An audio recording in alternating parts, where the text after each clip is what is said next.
There we go. Okay. Let's see. It looks kind of decent. It looks really good. You like headphones? Yeah. Yeah, so the headphones should work over there. If they're not empty, I did not really charge my thing. Sorry for... Hello? I should have prepared everything, but It's all good, dude. it's a busy day. Early on a Saturday. It's all Yeah, good. yeah. First off, do you want- cheers. Yeah. Great for Consume podcast today. We have here Juan Chamorro. Yeah. Basically we met each other over the internet and was one of those things, hey, let's meet up and do things, and never really happened because we're all busy people. Yeah. You have a lot going on. You're being a dad, you're being a videographer, photographer.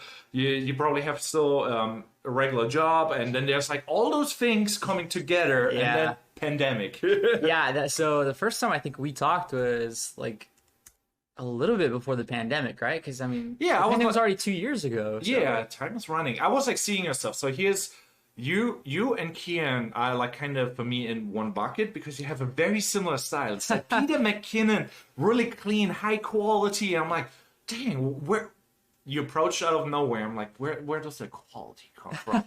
And I'm like, for sure. you know, me being in the book, just moved there. I'm like, I want to meet all the videographers, No, like for sure. everybody. I'm like going on to Creatorsburg, a project from Koji. You went to... I did not actually. The You one did time the Molly and... that was a Ours. day, that was a different day. That was their like opening day, and Ken and I just like were already shooting in the street, Yeah. and then we're like, "What's this place?" Well, that's the first time we Yeah. heard of Coastal Creative, and that's when they had like the fire dancers and stuff. Yeah. And we were just like, "Hey, is it okay if we like bring our cameras? Like, if we Yeah. shoot here?" They're like, "Yeah, sure." And then they asked for our Instagrams, the girls, Taylor and Molly, and I just sent them the stuff, and they loved it. So, no, it was totally like 100. Because the only Creatorsburg that I was aware of, it was the day there was a crazy storm. At that thing, I think like at that time there was one Creatorsburg, but they kind of stopped it. So in the Okay. beginning, like that was like, I was like one of the first people in Creatorsburg. So I was on Koji's first Creatorsburg Meetup, thing. yeah. And then everything got started. And then through that, later on, he kind of evolved into like Coastal Creative. And that came its own Okay. thing. And they tried to start up Creatorsburg again. And I think it's coming back, but I don't know right now. because- Yeah, I don't. I don't really know. I've never met Koji. I've heard of him, but Greg. Do you know Greg? I heard about them. I think it's on manual focus and it makes noise. And it Oh, no, irritates totally me. good. But yeah, I heard about Craig. Greg. Yeah, Greg. What do you know about him? Oh no, I've hung out with him quite a bit more. Like I know him more than I know Koji. Yeah. Yeah, no, he sold me. I just bought a DJI RSC2 from him, and stuff like that. The gimbal.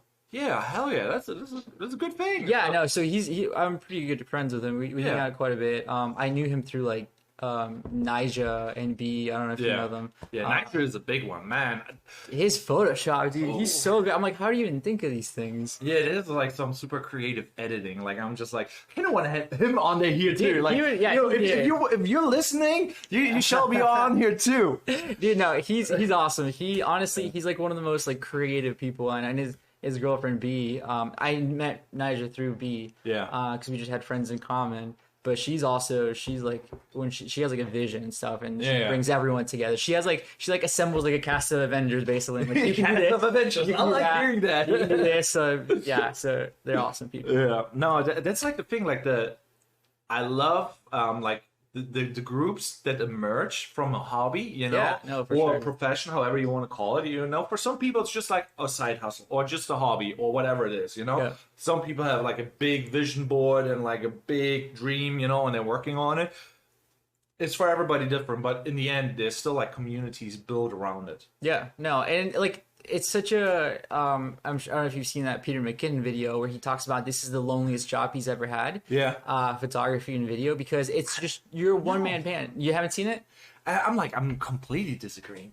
No. That's how he said that. That's the whole point of the video. Is he starts saying like it's the loneliest job. If you don't think about it, you're just in your office. You're shooting your clients. But Yeah. the whole point is the communities that arise around it, and that's what you become like so close knit. People local, people all over the country, all over the world. Yeah. You become good friends with people. So it's like it can be the loneliest job. It can be, yeah. It's like that's like also like one of the things where I'm like, I kind of want to ask you a couple questions later about like, you know, when you dive into the edit, you know, you can take photos, you can turn around them really quick, and then there's like a lower quality but a faster work pace, you know. But your stuff is like I said, you and Kian emerged somehow. I found you on the internet, like I don't know which one I found first, Kian or you, and then I saw like, dang, his stuff is fire, and then dang, his stuff is fire, and they all have that brownish tone, you know, like that color grade, that you know, and it's a very distinct style. And I'm like, that looks so fire, and it's like that what you see by Peter McKinnon and a couple other ones, and it's like not my generation, because my generation was like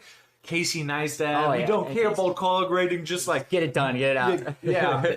Television or whatever, and just create content. And I'm like, oh, I want to dabble more with it, but it takes so much time. How you deal with that? So okay, honestly, my situation was pretty fortunate up until this moment too, because I came at it, so I didn't need to make money from photo and video. Yeah. Because I had a day job, so like and then it started becoming work from home basically. So I was at home in front of a computer for like tech data, and then I had my own computer that I had time to just, whenever I was in a meeting that I didn't have to pay attention to, I could be learning how to color grade. So it became just a really, really fun hobby. And it became like a really fun hobby. Like, how do I do that? Like, any question I had, look it up on Google, look it up on YouTube, everything. So I didn't have deadlines. I didn't have clients at that point. I didn't have my own camera. I was borrowing a camera. That is like the hustle mindset. No, and then like a good tip too is like, if you have a camera, let's say you want to buy a C200, FX9, whatever you want. The big stuff, $5,000, $3,000. Exactly. Before you even buy it, go look at the reviews and look at the bottom of the description. They have footage for you to download.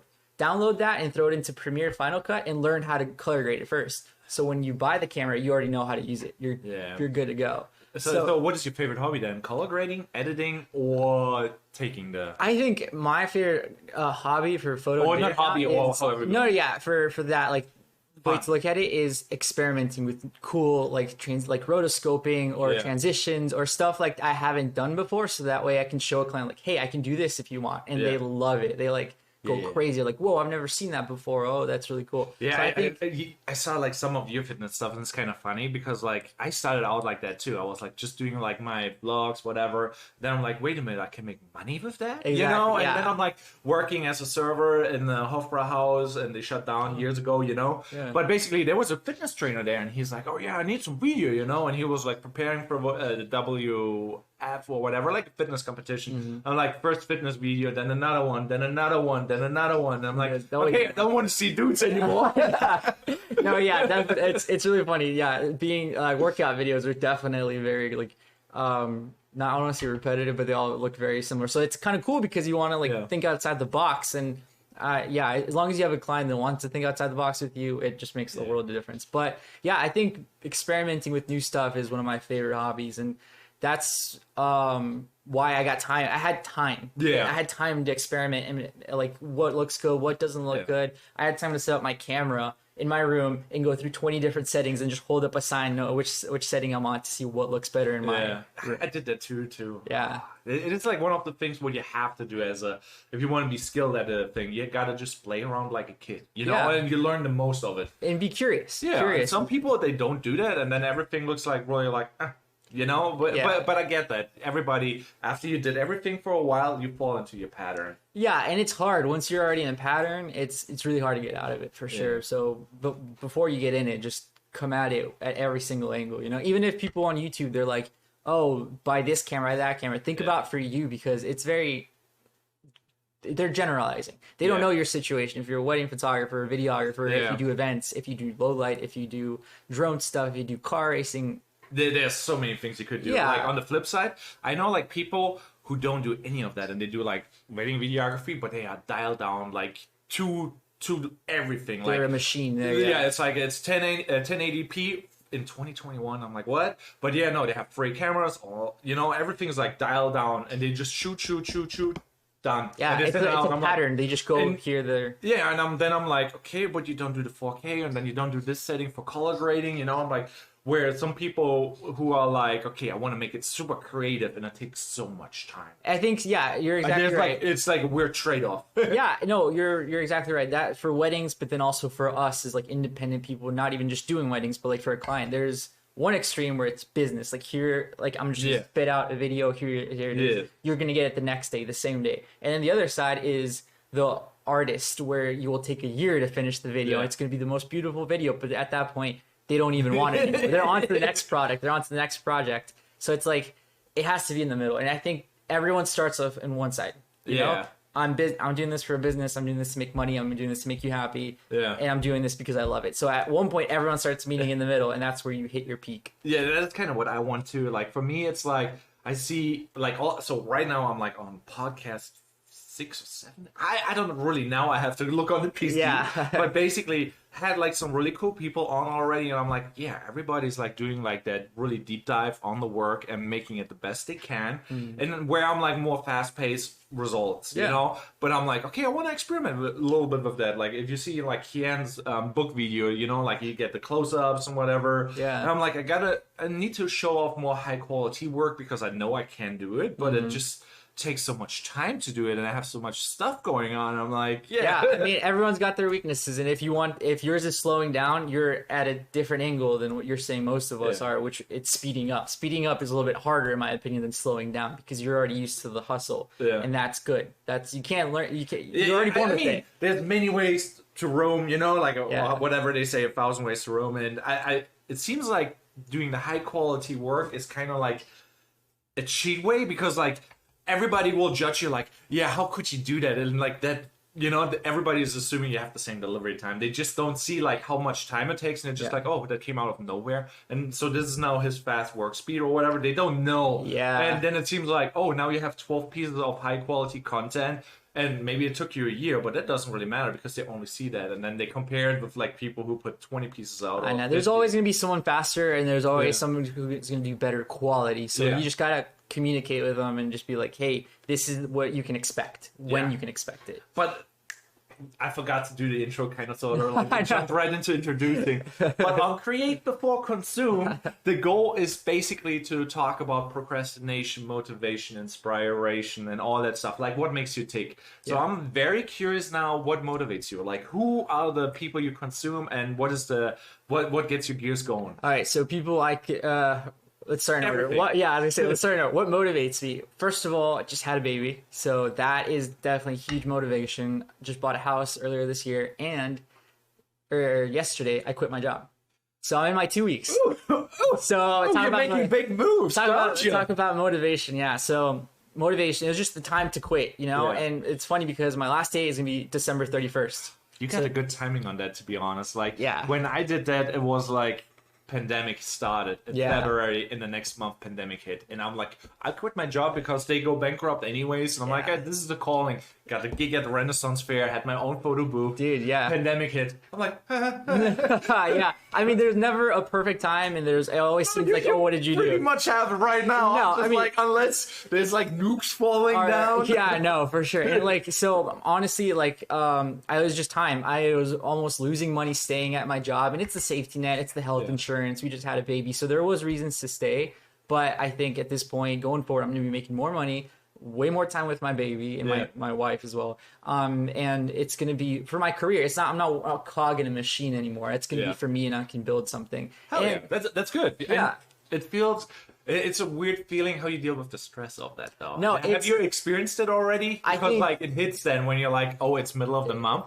Rent is due and all that other shit. So the way that I was saying, like I like to not have to depend on like, oh, I have to get a new client to pay mortgage, to pay the bills. I also got a part-time job, so that can auto like just fill in the bills, and everything for video and stuff just is extra on top. Yeah, no, that's what I'm doing. Like I'm like working like 2 to 3 days a week, and I'm on a flexible schedule because I did the serving thing, and it was in the pandemic, and I had 2 attempts going full time.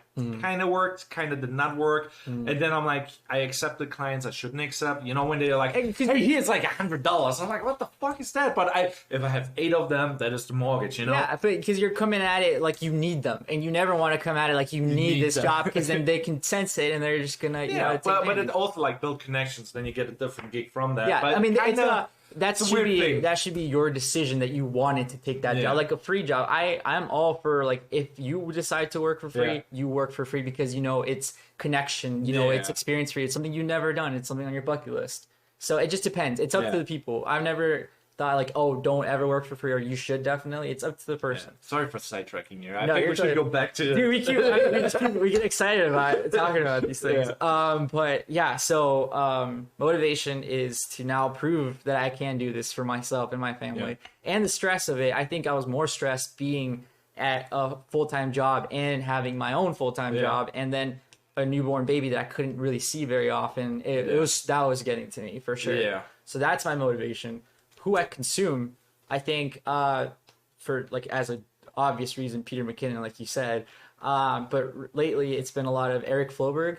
I don't know if you've ever heard of I him. think I saw probably. It's like one of those things that pop up. And Yeah. For me, it's like everybody does no video, everybody does no photo. I'm like, Yeah, but should I still do it because everybody does it, you know? And like, but it's like the community that I'm like surrounding myself with. And especially, and you are the sum of all these parts. So the more people you see and you take their styles and make it into your own. Yeah, that's create something new. Exactly. So it's not like, sorry, I didn't want to offend you or whatever, but like, Peter McKinnon style. But No, it was like, you know, no there's like seasons of things. Yeah. And like, I saw Teal like, and orange. yeah, teal and orange. I like that. Yeah, no, it's all good. I 100%. He's the one who like I not to go too far back, but I started with my sister's camera. Yeah. And I was like, I don't know how to use this, and I looked up a tutorial. First yeah. one, Peter McKinnon, like Camera Basics, I think it was called. But so yeah, Peter Casey.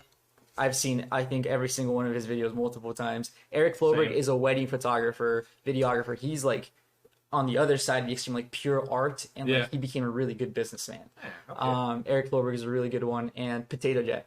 Yeah, Potato Jet. He's a dude. He's just a homie, you know. So, yeah, but here's not a channel that I have to forward you because, like, you know, that is like a channel that you only share with people you want to succeed. Flash Film Academy. It's basically a dude who doesn't care about like how good you are, whatever. I heard that, yeah. He's like tiny, but he's all about that bag. You know, Okay. like making money, how to set up. You know, not have a deposit, have a non-refundable retainer, and all sorts of that stuff. Cover yourself as in small Yeah, business and then all he's that like all business, how to get more money out of the client, basically. And Chris Doe, that are like my two business gurus. Chris Doe, I can't, you know, accent. Yeah, I know it's you like the Doe or whatever. He's like doing like how to have the mindset of selling, you know. stuff. Okay, like And then- upselling work and No, like self-value. Like how if I would ask you like. If I want a video from you, what would be the price you would say to me? Oh, gotcha. So it's more of like how to like. Oh, I don't know. What do you want? More of like this is the rate. Yeah, this the is what you sales get. pitch, how to kind of like be like a shock, I would say, but not really like A business. Like, yeah, kind of. Yeah, but how to structure it and how to frame it, because like a video that is for you worth like $500, and you would say, oh, this is $500. It's for the client like, oh, I have this course going on, and I probably get that like for $2,000, and he said 500. What? You know, stuff like that. Yeah, you don't want to. You want to go too low. You don't want to go too high, and you just kind of Yeah, stuff like that. It's pretty cool. Yeah. Anyhow, back to your motivations and consuming. What are you struggling with as a creator? You have things like that hold you back, or like temporary issues. So I think my day job was my main thing. I just didn't have enough time in the week to be able to go shoot. I couldn't say yes to people shooting at 3 p.m. on a Wednesday because I was clocked in. I couldn't go and leave. I couldn't just call sick the day of. So definitely, like, I think that's the cheap answer. The easy answer was work because it's like, it was like hours, you know? But I think beyond that, I think more realistic, like more personal, what's holding me back is taking time to do stuff for me, not so much for clients. Cause I'm so like my time was so limited. All my time was for the client, and I have this deadline I have to get out. I have tech data, I have a baby. But then like I started a YouTube channel earlier this year, and I have like 4 videos, and then I stopped because I just didn't have What time. hold you back there? You know, That's the thing. Like me, I forget to work for me. Like I forget to think about me and like my career. So I think that's the thing. Okay. Yeah. That's a valid point, because like I was like enjoying the videos, and I'm like, okay, I'm all about like who are the local creators, you know? Yeah. Like I'm on the internet, I'm a kind of creep, and I check like, okay, what does their social blade look like? Yeah. What is their growth projection? And really nerdy stuff. Like I can place like stuff on the first page on YouTube and get like a shit ton of views. Yeah. Even though I have a tiny channel, but I need to get the quality up. And I'm like, okay, who's doing shit, you know, so that I can surround myself with people who put stuff out. Surround yourself with good people and Yeah, that's kind of what I'm doing. And I'm just like, I saw you like, oh, doing that YouTube challenge. I'm like, He's out there, he doing. Yeah. You know, when you start that up again. So that's why I have my camera with me. I'm like, that's what I'm doing right now. Hell so, yeah. Exactly. I was like, Friday I quit, Saturday I start YouTube again. So yeah. I know me, and I know that if I'm like, oh, I'll do that next week, it'll never come. But if I do it, like, I don't think about it, like, just do it. Yeah, but there's also like a couple of things that I want to give you on the way, because like I said, I did it twice, and I know a bunch of people who kind of did that, and they're like, okay, quit my job, and then I have more time, and then I can do more creative stuff. When like it's called like the pyramid, like your safety, security, and whatever, and then on the top self-fulfillment and so right now you're in the stage where I'm like, you got to secure food. It's really hard to think about like, oh, this is now what I do for self-expression. So you still have the time available, and there's no real thing holding you back. So you cannot let that get mentally to you. Right. And like when I said in the beginning, like it's the end of the month or the beginning of the month or whatever, the mindset is shifting. Just keep in mind you have all the time in the world, and opportunities are rising just from putting creative content out there. Yeah, you could have like 10 new opportunities from a stupid video you put on Reels or Instagram. No, for sure. Yeah, if you have any tips, send them my way, because I'm new at all this. Just like don't get lost in that, like, hey, I need to make rent and I need to do this and that, and then you get carried away in fear and then you don't create. And then you're worse off than where you were before. Yeah, because like technically, like if you have like a subscription to a gym, and you have like a van and blah blah blah, you could live on the streets and be fine and you do well, but you don't, because you worry about all those things. Now and it's mindset is such a big deal. Yeah, no, and like I'm 25, and this is the time where I'm like, oh, I'll sleep when I'm dead, when I'm old. It's definitely like a hustle, but then it's also not like I could live off of ramen and broccoli and sleeping in a gym. Yes, I could do that, but it's like you said, I have a family now, I have a mortgage, I have responsibilities, so I'm definitely like I'm not as young and free as I'd like to think that I am. So yeah. Oh no, we all are. We all are. Because that's, like I said, it's just now ahead. I'm just like realizing my IV cam is freezing up once in a while. I don't know. Yeah. First time ever that happens, but doesn't really matter. It's all good. Just the other cameras. Anyhow, like that is like one of the things where I'm like, congrats to you. Do it. Go full force on it, and don't compromise your price, because it will bite you in the Yeah, no, for sure. That's definitely one of the things I have to keep reminding myself too, like you said. Because it's not that bad. Like, you cannot really screw it up that badly. It's like right now, like I said, I think you have the perfect timing for it. The pandemic is kind of over, kind of not, but it's like, it's like wherever you stand, Yeah. But business is like, okay, we cannot afford not selling things. Not to be over, not to be working. Yeah, we can't do that. So everything will go on, move on, and we're used to it. Yeah, exactly. Yeah. It's 2 years already. It's crazy. Yeah, and it feels like, okay, this is now the new normal, and we're fine with a lot of things, but I'm pretty neutral to everything. I don't know. How did you went through the whole experience? Through the whole pandemic experience? I think, so for the past 9 months, my wife was pregnant, so we were definitely on the safe side. Like, 100%. We weren't going out much. We weren't doing, like, at the very beginning, when it was all questions, I don't think I saw my parents for like 6 months or something like that, because I was trying to because they're in their safe, 50s. And like, even if it's people are being exaggerating, like, I'd rather still be safe. Yeah, in the end, you don't know what's going around. Exactly. Like, you always 2020 vision is always afterwards. Or hindsight is 2020. Yeah, but like 2020 now. Yeah, I was like, wait, last year. No, for sure. So then, like the beginning, it was all a big question mark. So I was being safe, and then the second year, my wife was pregnant, so we're still being safe.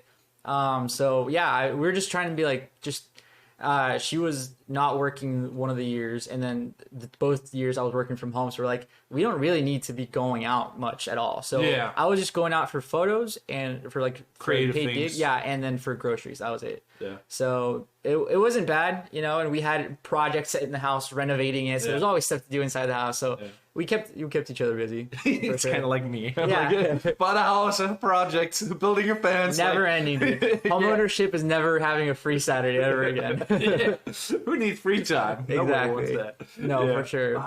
But yeah, so that's what motivates me. I consume and what I procrastinate is taking care of others creatively, taking care of others before myself. Yeah. So that's interesting. Like, I'm very curious. Like, if you would start out, what would be your tips? Like, if you have like for people who are listening and it's a broad variety right now. Like for people who want to just start out getting into photo and video, because there's still people trying to do that. I personally think it's like a new basic skill. I think from just because of TikTok and Reels, there's 100% like new generation coming just from people who like saw, you probably saw those ridiculous transitions with people with like hoodies and taking like the head off. And I wanted to do them, but I'm also like kind of too lazy. No, but I should do it and just experiment and learn. Yeah, and because I know how it works, basic, but the theory of it, but not the practice of it. And the practice is where you learn. It's a big deal. Yeah, but like stuff like that, it's like how many 12-year-old kids saw that and like, whoa, that's really cool. Yeah, let me Google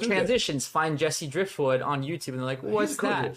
Dude, I love Jesse. But so like so how many new generations of kids are coming up because of TikTok and Reels? And like I don't understand people who are like talking about like, oh, TikTok and Reels, they're like watering down. It's super. No, that's the new Vine. It's the new Snap. It's like this 100%. So and like people like me, I grew up on YouTube. I grew up watching PewDiePie and Tobuscus and all these people on YouTube. So it's like that's the stuff that makes you want to be like, it's normal to be on camera. It's normal to have a phone in your face, and it seems like the new normal. Like I said, but what are your tips? So my tips is like, first of all, have fun with it. Like don't do it straight off the bat to make money, because like if you're gonna, and I'm not saying chasing money is bad, because everyone needs to eat. If you want to make it a career at one point or another, you're gonna have to make money.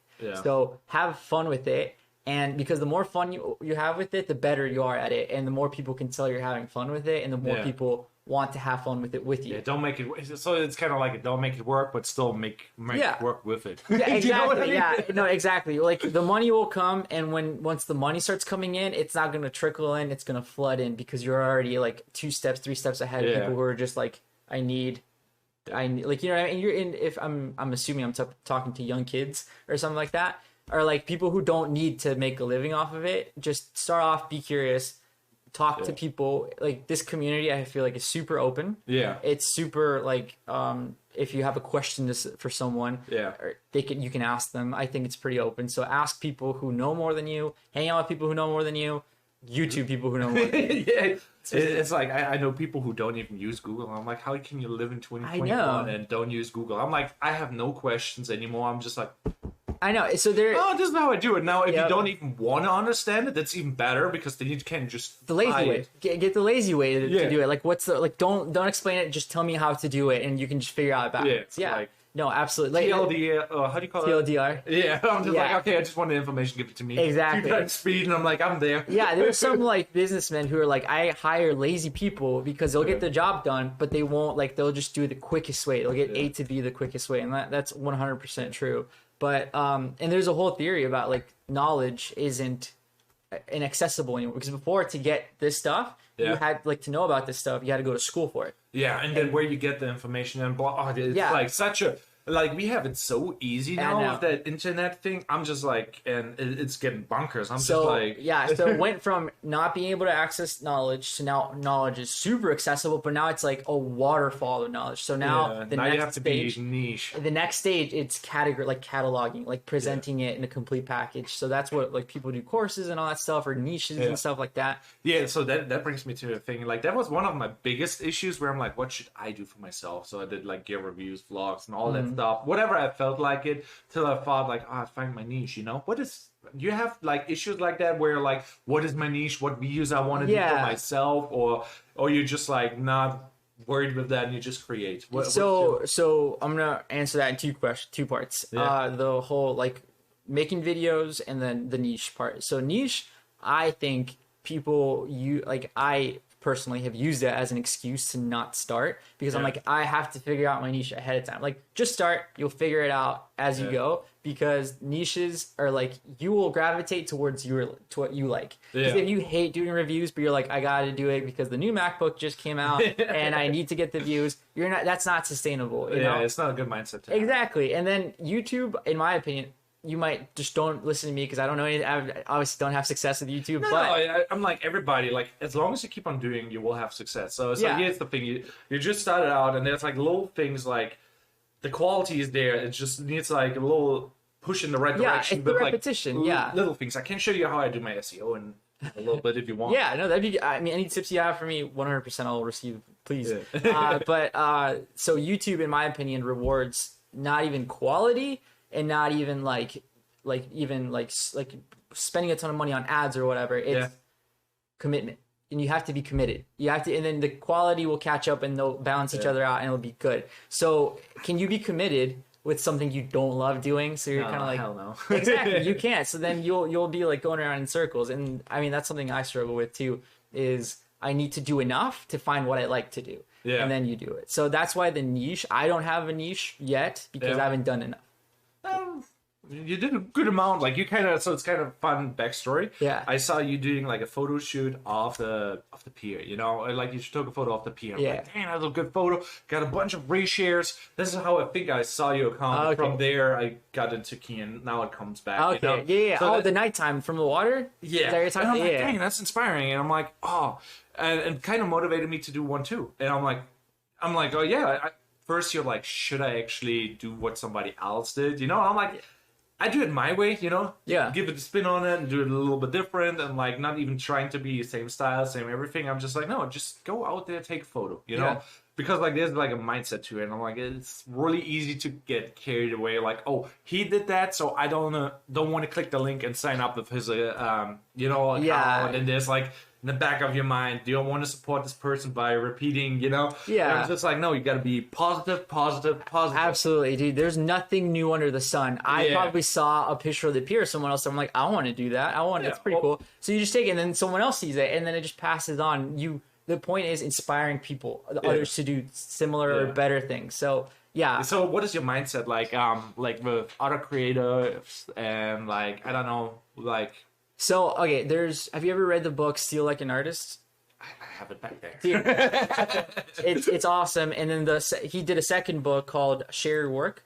I did not get that because I thought like it's like a spin-off of the other ones. So the core information are still the same. Yeah, it's very similar, but I mean, I don't think you have trouble with it because you're really good at sharing your work. I'm not so good at sharing my work. In my head, I'm like terrible. I'm just like thinking like I have like 4 podcasts to share. I don't even know where I want to share that. Well, no, yeah, it's not so much of like how to like get it out, but like because you're motivated. What I'm saying is like you're motivated to put it out, you put everything out. But so the second book is more about like just share like the progress of it, even if you're not ready. But the Steal Like an Artist, he's awesome. Like he explained it really well. It's like a Bible. There's nothing new under the sun. If you watch Casey Neistat, he got inspired by like films and stuff like that, and we get inspired by him and Peter McKinnon and Jesse and Potato Jet. So you're the sum of all these parts. The pier picture, I can tell you right now, I saw someone take an illegal drone picture of the pier because you're not allowed to fly there. Yeah, there's a couple people out there. I know. Dude, what are you doing? I'm like, you're posting on social media.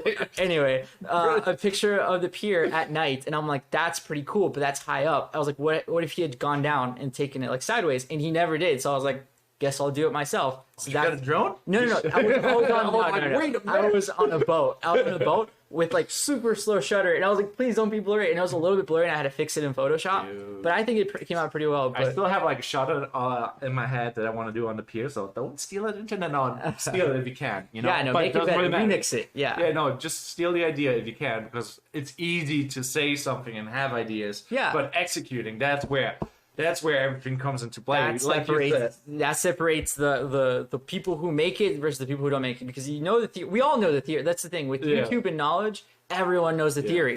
Theory is different because like I like you said, I've been there, done that, and I'm just like, I know in theory how it works, but if you start up the program and then you run into issues and it didn't turn out that way, and then there's like so many variables that you're unaware of, but you go on one of those videography groups, oh my god, everybody's an expert, but none of them post. Exactly. Everyone knows how to do it. They're like, oh, you did this, you didn't, all right, show me how you do this. You know, like criticism, I get it, but it's like, as long as you're like actually produce stuff, you know, put it out, because like, I know I can do better work, but for that moment of time in that situation, I did the best I could for what it was. If I had more time, more budget, you know, and like it obviously could have been better. Yeah, I know. The preparation and everything, you know. Exactly. And I have a theory, honestly. Like you see people like these like 12-year-olds or 18-year-olds, whatever, young kids who are like have millions of followers. They're like, oh, it's easy. They live in California. They're rich. They post stupid dance videos, whatever. They're like, it's easy for them, right? But I guarantee you, if they got dropped in St. Pete with looking like a different person, broke, they already have the mindset of posting as often as they do, of reaching out and engaging. They already have like a winning mentality, if that makes sense. They know. God, now I can tell you.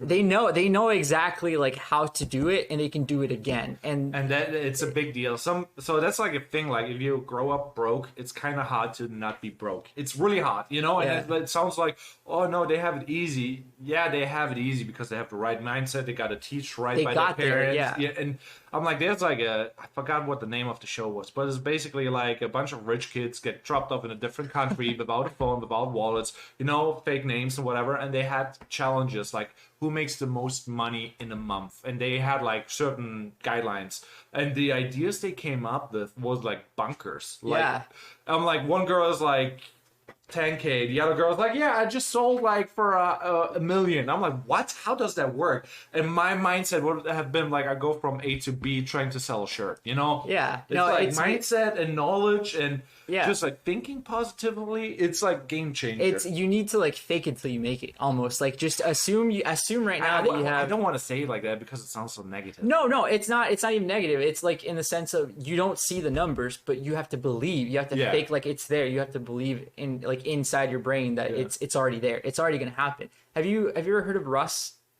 No. He's a hip hop artist. Russ, he's really good. German culture is a little bit different. No, you're totally but he's friends with Gary Vee. Yeah. He's really good friends with Gary Vee because he wrote a book called Get Out of It's All in Your Head. Yeah, it literally is. It's almost like Steal Like an Artist. It's a little small square book and it's really easy to read through. Dude, 100% buy it today and read through it because it's all about like when he was when he was 15, he was writing in his walls. He's like Grammy winning artist. Like I sold 1 million songs, and so like he would put it on his room, and he'd tell everyone like I've already done this. Just a matter of time. Yeah. Right now, he's an independent artist. Made $20 million last year. He's one of the best indie artists in the world. Hell yeah. So I think also in like we're so stuck in this photo, video, YouTubers. It's also like just a mentality. If you have a loose mentality, you could like, oh, I know this, and it would work so much better there. But you will not see it if you're like limit your mindset, you know? Yeah, and you can't even like it once you start seeing the people successful in those fields. If you look at artists, then you see that as a possibility. And then you see like their mentality, and then you see the hip hop artist, or you see a musician, or you see director, you see a soccer player, you see anyone. Their mentalities, you start seeing patterns. They all start acting the same way. They all they know, like you look at Cristiano Ronaldo, you see all these people, he knows he's going to score in the 94th minute.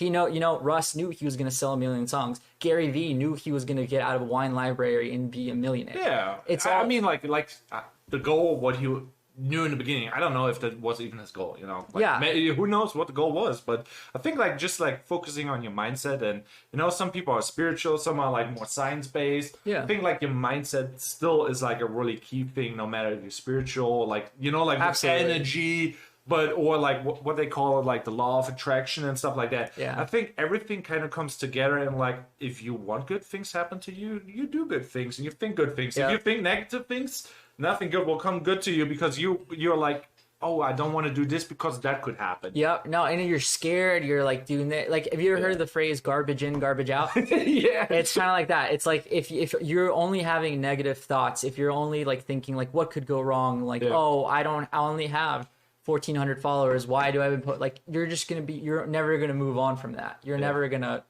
I need another cup of coffee. Dude, you're killing me, dude. I'm just like, I'm like, I want to text my girl, but I just booted up the phone. I get a quick second of coffee. Can you talk a little bit about like your gear and what you're working on right now? Yeah, for sure. This camera, correct? Yes.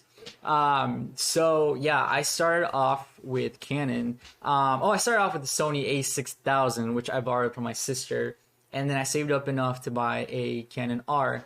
And I bought 3 or 4 L lenses, so I invested pretty heavily in Canon. And then the R5, the R6 came out, and they were really disappointing. The C70 was tempting, but I needed a hybrid camera. So I ended up going with the Sony A7S III. And then I liked it so much, I bought a couple lenses for Sony. And then I bought a second Sony A7S III. So I didn't have room for Canon anymore. So that was really painful, was selling my Canon R and selling all my lenses. So that is a big move and also like kind of weird move because like Yep. after I got now into this podcast, I cannot have enough of the same cameras, you know? Yeah. And if you're Flash Film Academy, shout out again. Then it's like, oh yeah, we have three Sony A6 300s or four, you know, like one breaks on the gig. Yeah. Redundancy. And No, it's happened to me with the wedding. I'm like, and it's good to have the same camera because like if you go from a 6300 to a7 III, then it's a crop. Then your lenses act different, and then you need to have the exact same. It's redundant. It's more business minded to have redundancy. But on the flip side, it doesn't really matter too, because like in the beginning, I kind of started out like cutting corners as much as I can. Like, how much can I, you know, like not like I don't want this and that. I want to get there. It's like you could rent gear. Yeah, no, renting. And I'm like, that is a move, and I'm like, was unaware of it because I was in the industry, but I know Adam Barefoot Media or Barefoot Media. He's like, yeah, I know so many people, they don't own camera, but they will work on film sets. I'm like, what? I would work on a film set and I don't have a camera. I'm like, what? And you bill it to the customer, like the rental, so you're not even paying out of pocket. And I'm like, that didn't even cross my mind, because I was like, if I eat and breathe video, I want to own the gear and I want to tell my own story. I basically want to be like, you know, complete control of the source material. Yeah, no. It's funny because those people are also like, they probably grew up like interning in high school, like at a studio or production. So they know already these things. It's stuff that we're learning as we're like, until you crash into it, you're like, wait a minute. Yeah, you're like, that's a huge shift. But yeah, I started off Canon, just sold my last lens. Yeah. So now I'm all Sony. So here's my scenario. I have GH5s, micro four third lenses. Then I have an adapter for my Canon lenses that I can put on my GH5. Right. Then I switched to Sony because like my GH5 basically got a little bit over the years. Did a lot of gigs, and now it's like the HDMI port is broken, so it sits on the shelf. Oh man, sad. It would have been a nice camera there because it's like one of the very versatile camera. I'm just like, so many things broke. I think I need a backup camera. For video work, super camera is still good and everything, but for streaming, now I'm like, Sony, I guess. Yeah, I know. So honestly, I'm like, I feel like it's funny because it's almost cliche for Canon people to end up with Sony, and like even Panasonic people. Sony is just so good for the price. Like, you really just can't beat it. Like, it's like you have $1,000, you get like 4K, whatever. You got like super autofocus. The prices for the lenses are a little bit high. And like the fact that Tamron and Sigma are making so many lenses for them, it's just so good. And like RF, no one's making lenses for RF besides like Yongnuo, but whatever. Yeah, I have EF lenses and I still use them. Yeah. I got them actually for free from Best Day Fitness or whatever. That's awesome. I'm just they're like old lenses. He's like, I was about to throw them away. I'm like, wait a minute. Yeah. I have an adapter for my GH5. Yeah, and EF lenses are awesome. Like when I had an R, I would never buy RF. I was telling Kian, like, don't buy RF lenses. Just adapt it to this, because if you buy a C2, because he was thinking about a C200 at one point, or a Blackmagic, I'm like, you can adapt, you can put it on anywhere. RF, you're stuck on the R, because at that point there's no C70, there's no R5 or R6. But speaking of RF lenses, though, I thought of you for a lens. Have you seen the 5.8 millimeter dual lens? No, I don't need that. I saw it and I'm like, I'm already one step ahead, like of the whole, like, you know, the 360 stuff, and they want to do like, oh, there's perception and stuff, and I'm like, I get that, but I'm also like, yeah, I don't care. I want to have a 180-degree lens. Yeah, you know? It's two front lenses, not sideways. Yeah, and I only care about that because the next step, what's gonna happen is like on your smartphone, you know, you have a lens here and you have a lens here, and then you film 360 with that. Yeah, that's about to happen. The next smartphone. Yeah, and I don't know why they didn't do it yet, because they could. You know, it's two lenses back to back, a wide-angle lens. And here's a 360 photo of everything. Yeah. And right now you have to buy like a fancy camera, like, you know, and like, I see, you know who's next for these things? Maybe it's just because I was in the corporate world working for Tech Data. The conferences, I can't remember the company, it was an ad. It was like a cylinder. And before, people would have to like look at a TV and the camera would be, and everyone's like this. But now it's really cool because it's basically that, but it's a cylinder, it's a little bit bigger, and it's got built in like really good speakers and mics. Yeah. And people are all around the conference room table, and the camera has like AI, so like individualized, like it puts it already tracks and focuses. Exactly, it's perfect. I'm like, that makes so much sense. That like it's a weird future. How you feel about all that? Let's call it movement. There's like so many things going on. 360, VR, metaverse, NFTs.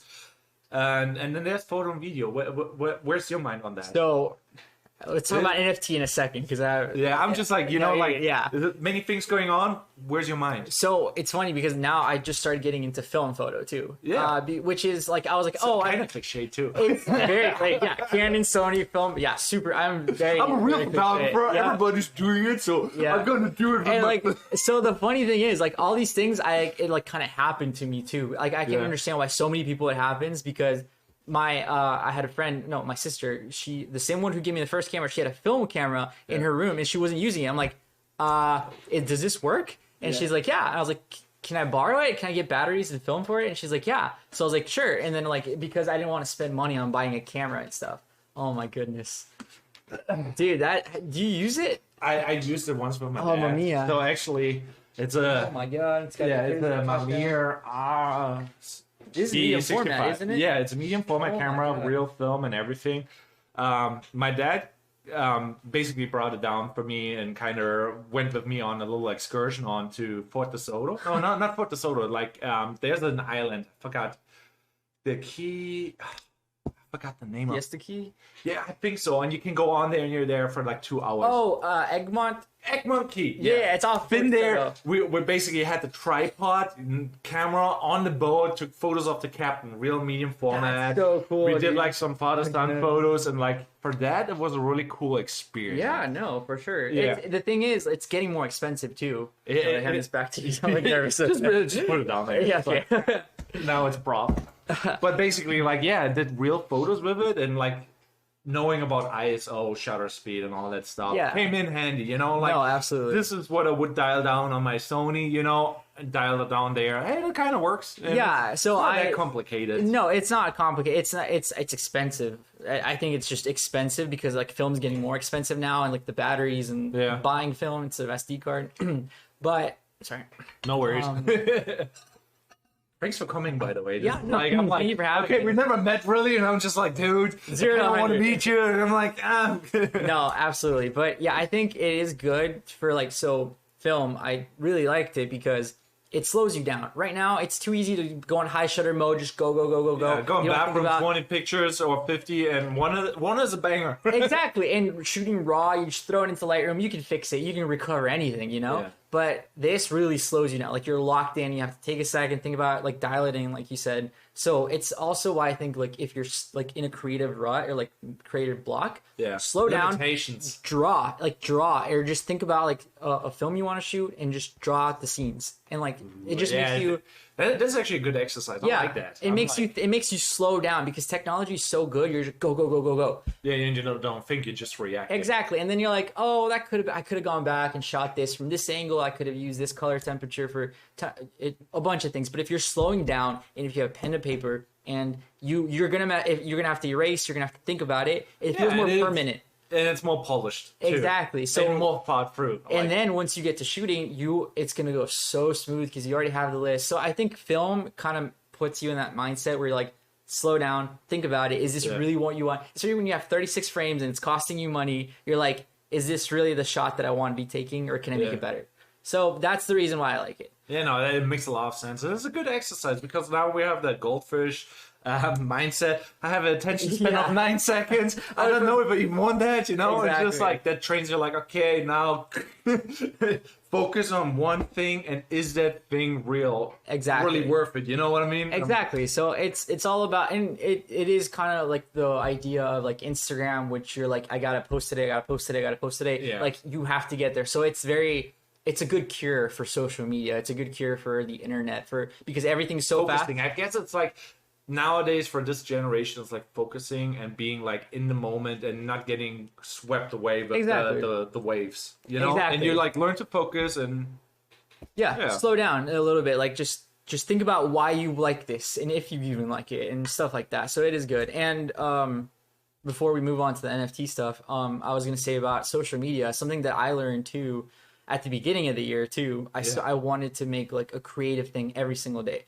Right? And it's a good goal. And the thing is, with goals like that, if they're rigid, like every single day I'm going to How post. is that going with your TikTok? I didn't really check in on your TikTok. I stopped posting on TikTok. I started posting on Reels. I don't know why, but I was like, I forgot about TikTok. Well, their marketing clearly works. It clearly works because like it almost became like easier just because I'm already posting on Instagram, so it's like one place and it just. But the engagement is not there. It's like it's weird. not. But I wasn't doing it so much for the engagement. I was doing it for like I want my profile, my grid to be like polished, and I want it to be. It's like a portfolio now. Exactly, and like TikTok with everything moving, I'm like that stresses me out. Like if you go on your profile and everything's moving, I'm like stop. Can I just put like a thumbnail? Like I wish I could just.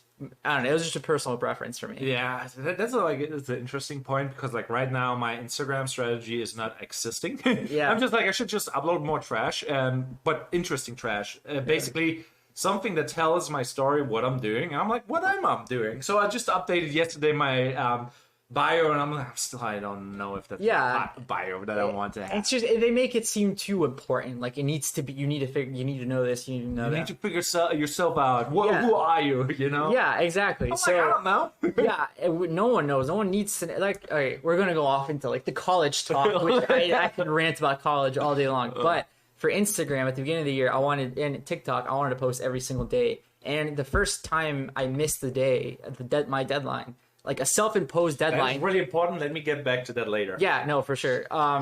The first time you like, even especially like self-imposed, like I'm doing this to myself. I'm challenging myself, but it's a deadline I'm putting myself. The first time I missed it, I'm like, I failed. So then the second day it was harder because you're coming from failure to like trying to get back. And then the second time you fail, you're like, I can't do this. Becomes really easy then. No, and that is exactly. a big issue. Like building habits, you can build a habit of succeeding and being consistent. Yeah. But if you have a habit of like, okay, I miss one day, I miss a second day, it becomes so much easier to fail. And the next day when you're actually wanting to do it and you're just like, should I do it? It's becoming easier to not do it than actually do it. Yeah, it's becoming a chore. You already have that mindset. And the next time, whatever you try, you have that failure mentality, that habit.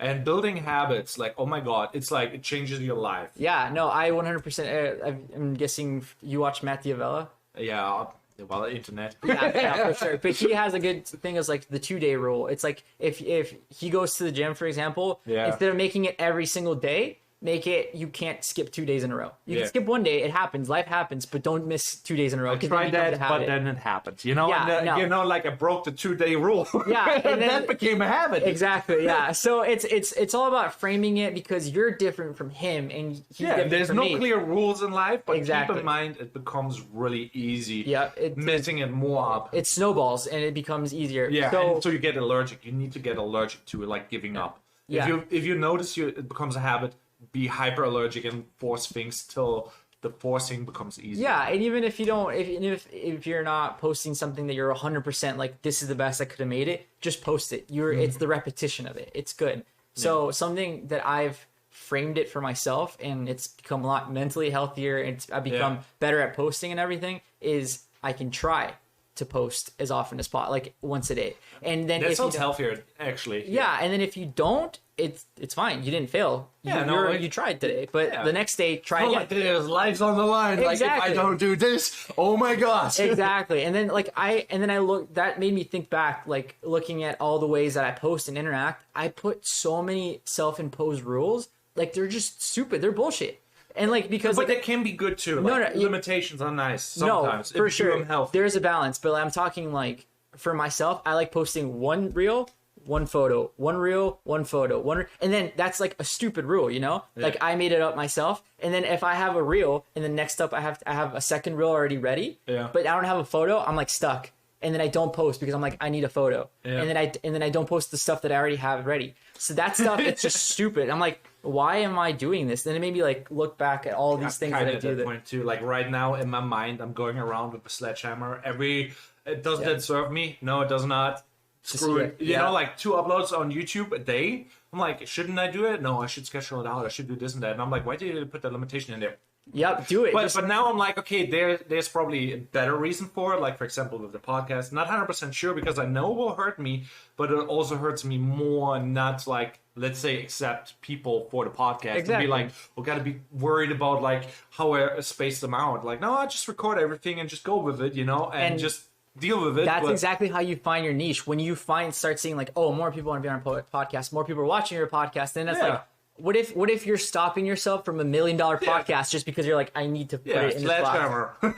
Destroy it. Take that sledgehammer to it. Exactly. So it's made me good to your mind, you know, like doesn't serve you, and it's like kind of with coffee, like does the coffee like actually make me productive? Because sometimes you wake up and I need my coffee, you know, and then you don't do stuff because you didn't have your coffee, and like then the coffee doesn't serve you. You become dependent on it, and then you can and it's more like a shekel or whatever. Exactly, yeah. So that's, I mean, honestly, all that I just said, not as a promo for that book, but that get out of your own way. Oh, it's a promo for the book. We got the sponsored deal going. Affiliate link in Fitzaey. No, but honestly, like that's your biggest, everyone, not you, but like my biggest hurdle, my biggest enemy is myself. Yeah. As soon as you get over yourself, the sky's the limit. If not the moon. Exactly. So it's just all about like it's all about like, so finding what works for you, and as soon as you like kind of ease into it, that's when you hit your peak, and that's when you're in that creative. You still can be strategic and stuff like that, but you kind of be aware of like the negative impacts. Like there's people who are too perfectionist, and I'm like, I see that in a lot of people who do high quality work, and I'm jealous on them for doing the high quality work. But some people are like, oh, my hair doesn't look like. Then you're like, that's too extreme. And then I guarantee you, those same people those same people are jealous of how quickly you're putting stuff out. Yeah. So it's all, everyone's like, the grass is always greener on the other side. Everyone's looking at, oh, I gotta get better. You just gotta be in the middle and then go. Just take off. 100% agree with that. Yeah, dude. But I forgot also, like, there's a couple of things I forgot doing on the podcast. If you have like an opinion, please comment down below, or definitely check out his stuff. Like, what are you working on right now? You do so right now, honestly, I'm just catching up because I have so many like January 30 or December 31st deadlines. But no, right now I'm trying to get more stuff on Instagram and my YouTube back up and running. Hell yeah. So when is the vlog coming? If I tell you a date, then I have to. You have to. You know, it's the internet. It's on a podcast. Yeah. Oh my God, limitation, mindset, and everything. Speaking of that, the first time I posted a YouTube video was because on Kien's channel, before I ever posted, I said I was gonna make a YouTube channel. So then at that point, I was like, well, it's a good thing. I put it on the internet. I have to do it. But this one. All right, let's see. I will upload by Monday. Yeah, because like me and Kian, you know, we currently have a challenge. I saw that, yeah. Like 2 videos a week, and I'm already at 5, and I'm like, what? Wow. Because like I'm like, okay, with the posting of the podcast and re-upload a podcast, I don't know if that counts. Are you guys counting like shorts and stuff? Everything counts. Because like I was like telling him, hey dude, you should upload the short, you know, and he uploaded the one and it bumped, and I'm like, hey dude, you have 2 views, but I watched it 10 times. That doesn't work. I saw you talking about the counter, and I'm like, tweeted YouTube. Yeah, tweeted, and YouTube replied, no, this is maybe not.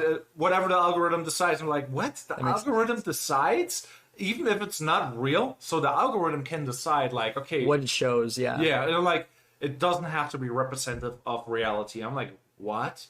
And they have it on their things, the guidelines, and I'm like, that makes no sense. Yeah, because like I get like what gets promoted should be by the algorithm, but if there's 10 people viewing it and it's real views, they should be counted. Yeah. So I'm like, what? That's the thing. That was so now technically it could be. Theoretically, that the algorithm decides like a video that gets viewed 10,000 times, view counter is 100.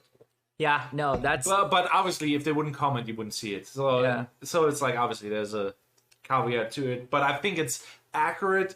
But it was like kind of like interesting to see that, and then it bumped to 600 the next day. I'm like, do a reels on YouTube. Yeah, it's the internet is a scary place in the sense of like you don't know what these big companies like they decide people's futures. If they want to promote you get 1 million followers tomorrow, they can change your entire life. Yeah, so it's scary and like it's just a number on like AdSense for example. They could just punch in like 1 billion views.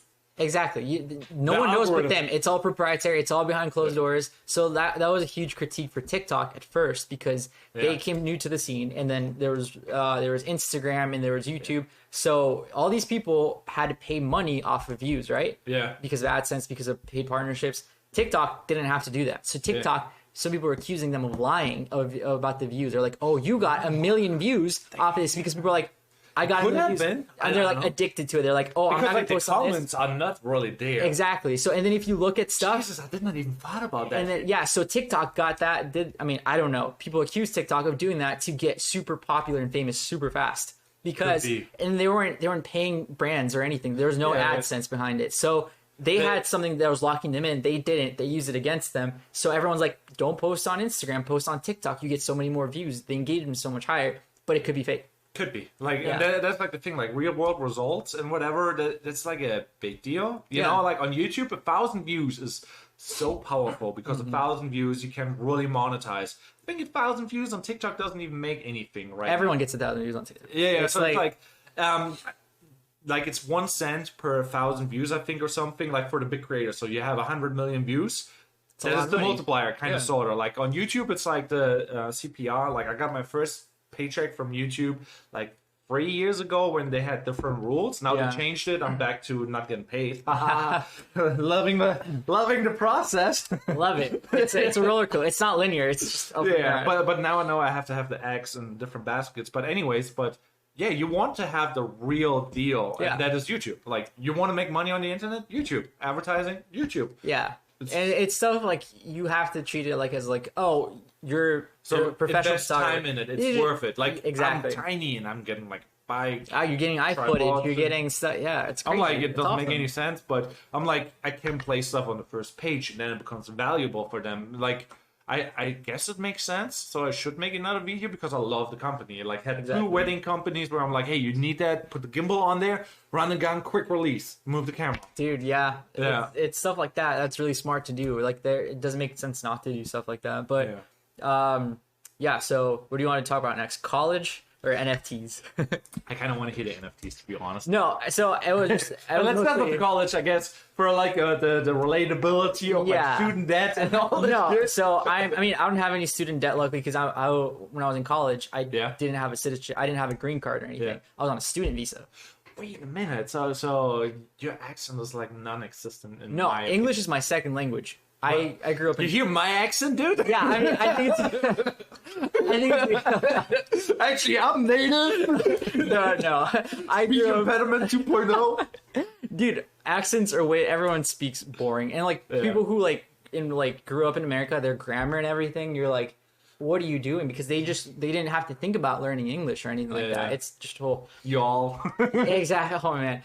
So, okay, a little bit of backstory. I came here when I was 3. I was born in Colombia, and then because of immigration stuff, me and my family had to move back when I was 7. Yeah. So then I grew up in Colombia until like I was 14. Then I came back here, and I've been here since I was 14. So I grew up half and half. Yeah, no, that's a good age too. Like obviously you hear it. I came over like 6 years ago or 7 years. Oh yeah, but I'm like born citizen, so it's different. So I'm like I had full citizenship just from birth, and I would have to pay twice the taxes, like German taxes and American taxes if I would have stayed in Germany. Dude, that's rough. Unless I denounced American citizenship, but that would be like a dumb thing to that maybe a smart thing to do because they have more benefits and they're a little bit richer. What is weird saying it because like you would assume America's rich. No, like health-wise, living, and it's a weird thing. So absolutely. So I couldn't apply for student loans. I couldn't apply for scholarships. I couldn't do anything. I had to pay everything out of pocket. It's better technically. It forced, like, at the time I was like, what the hell, like, how am I gonna get to college, how am I gonna do this? And like, again, the whole college thing,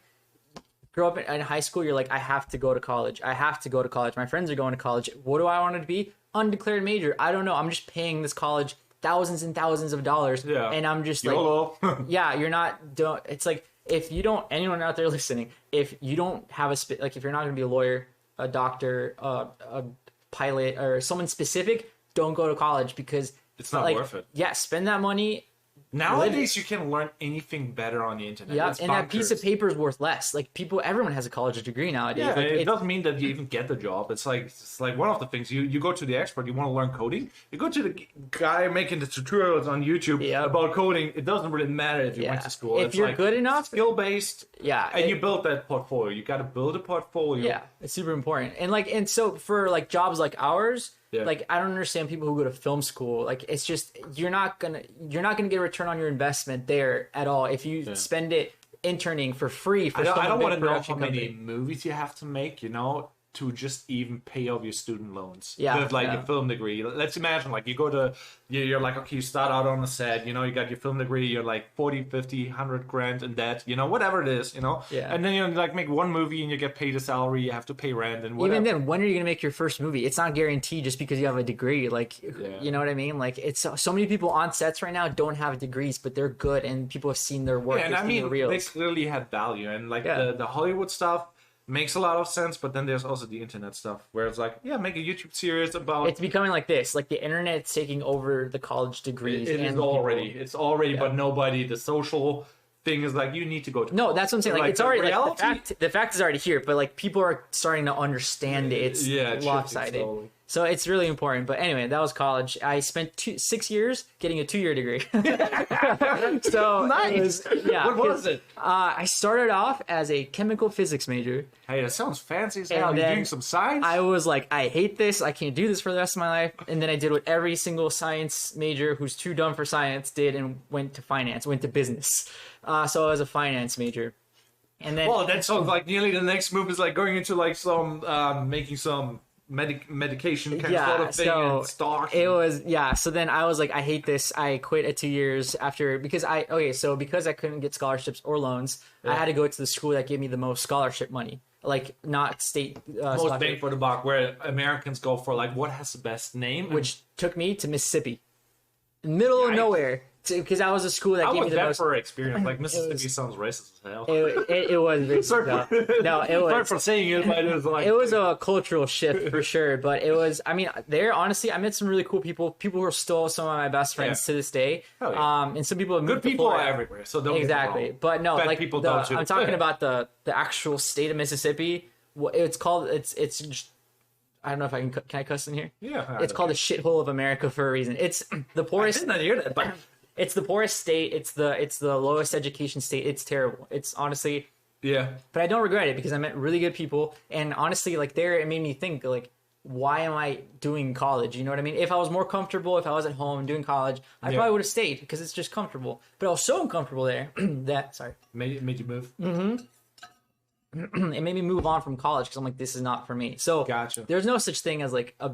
It taught me a good lesson. It's no sad path. Like technically, like on the one side, I'm like really like the idea of like student loan debt because then you're like, okay, I have to think outside of the box. Or we'll work this job for like 50 years and break even with my student loans, you know. But I listened to Gary Vee today, and like there was like a guy like, oh yeah, I was a student debt, whatever. I'm like a dentist, blah blah blah. It made me think about a different thing, and he started a company. Now he has a big company, and he's like, oh yeah, how do I make more content? That is now his problem. It's not the student loans. It's like, how do I make more content? I'm like, it definitely pushes people to the edge. So some people need it. So. Yeah, not like it's a good thing, but for the vast majority, it's a crippling thing, and it basically destroys the country too. Because that money could be spent anywhere on anything, you know, and it would be beneficial. Absolutely, like it's the American way, you know. It's just put on a credit card, get the loan, get exactly. So I mean, it helps people, and some people use it the right way, you know. There's definitely. I think we should move to the core or the NFTs because like oh man wait which one you said first? The NFTs. No, the core of the message. Oh okay, now let's just move to NFT.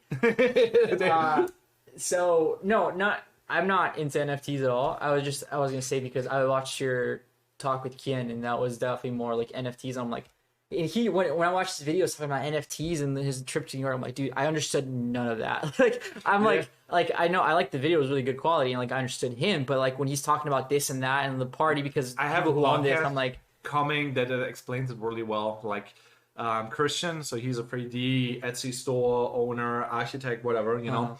He made like a shit ton of money on Etsy and obviously advised me how to make like stuff, you know, and I did my own stuff there.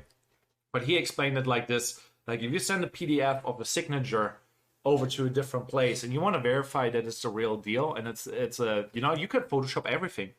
But if you see the NFT address and you can't fake the NFT, like it's like an IP address or a serial number. Basically. Yeah, so it's like a serial number, and you can make a document that is verifiable, not fakeable, and like for like signing a deed or signing like paperwork, and you want to check that is actually the real deal, and it's like your signature. Right now, you can apply for a credit card, and you send it out for the internet. And they're like, oh yeah, his signature is a photo of it, you know. doesn't really matter. Yeah. But if like you have a fixed NFT address, like an IP address, whatever, or social security, you know, that would be the perfect example. Like social security should be on the blockchain and be non-fakeable, you know, and only you can use it, and everybody's verifying that you used it and that your transaction is correct. Then it becomes like really like, oh, this is the future. We can actually make digital assets non-fakeable. Yeah, no. So that's the core. So now I'm like, okay, this is not going away. This makes a lot of sense. Yeah. And like for that purpose, obviously it's not implemented right now. Right now it's like people making weird monkeys and stupid stuff, and like I know they're milking it. They're definitely like they're milking the idea, and they destroy like what it actually is. But in the end, it will still survive because the usability is there. Yeah, no. So I'm like, gotta get into it, learn about it, because like if you have a, like I say, a non-fakeable social security number, for example, it's unique. It's something that has to be unique. Is that and no, and I they have like so many things emerging from this. I'm just like, I need to build this company. I was like talking about with him. I'm like, but I can't do that because it's none of my passion, and I don't have the connections to do it. Yeah. But, like that, for example, like pitch to like a bunch of rich people, like, hey, I want to make the social security number as an NFT and non-fakeable, and oh my god, you could be. If you get like a cent off of every time the someone's social security become like a company that makes an NFT, you'd be a billionaire. Yeah. Yeah, I'm just like alone saying that on a podcast makes me feel stupid because I know I cannot actually do all those things, you know, but. You don't have to know. You just have to know people who know how to do it. Yours the idea. No, for sure. Tough, but like I met a guy. It's called Flyby Barbecue. When I moved to America. I lived in Columbus, Ohio. Basically, had 4 roommates. Everybody did something really crazy, really entrepreneurial. Architects, bands, buying schools, making schools, and like really mind blowing shit, you know. And then there's like sales pitch. Thing where you basically go there and there's a bunch of people speaking and they're trying to get funding, you know, and you can go there as an entrepreneur and you basically pitch them the idea, and there's like some angel investors and they're like listening to your stuff, and if they like it, it's like casually in like I think it's called Cosby or whatever, it's like a science thingy, and you can go in there, basically hear this speech, and the guy came in there, has that idea about his barbecue thing.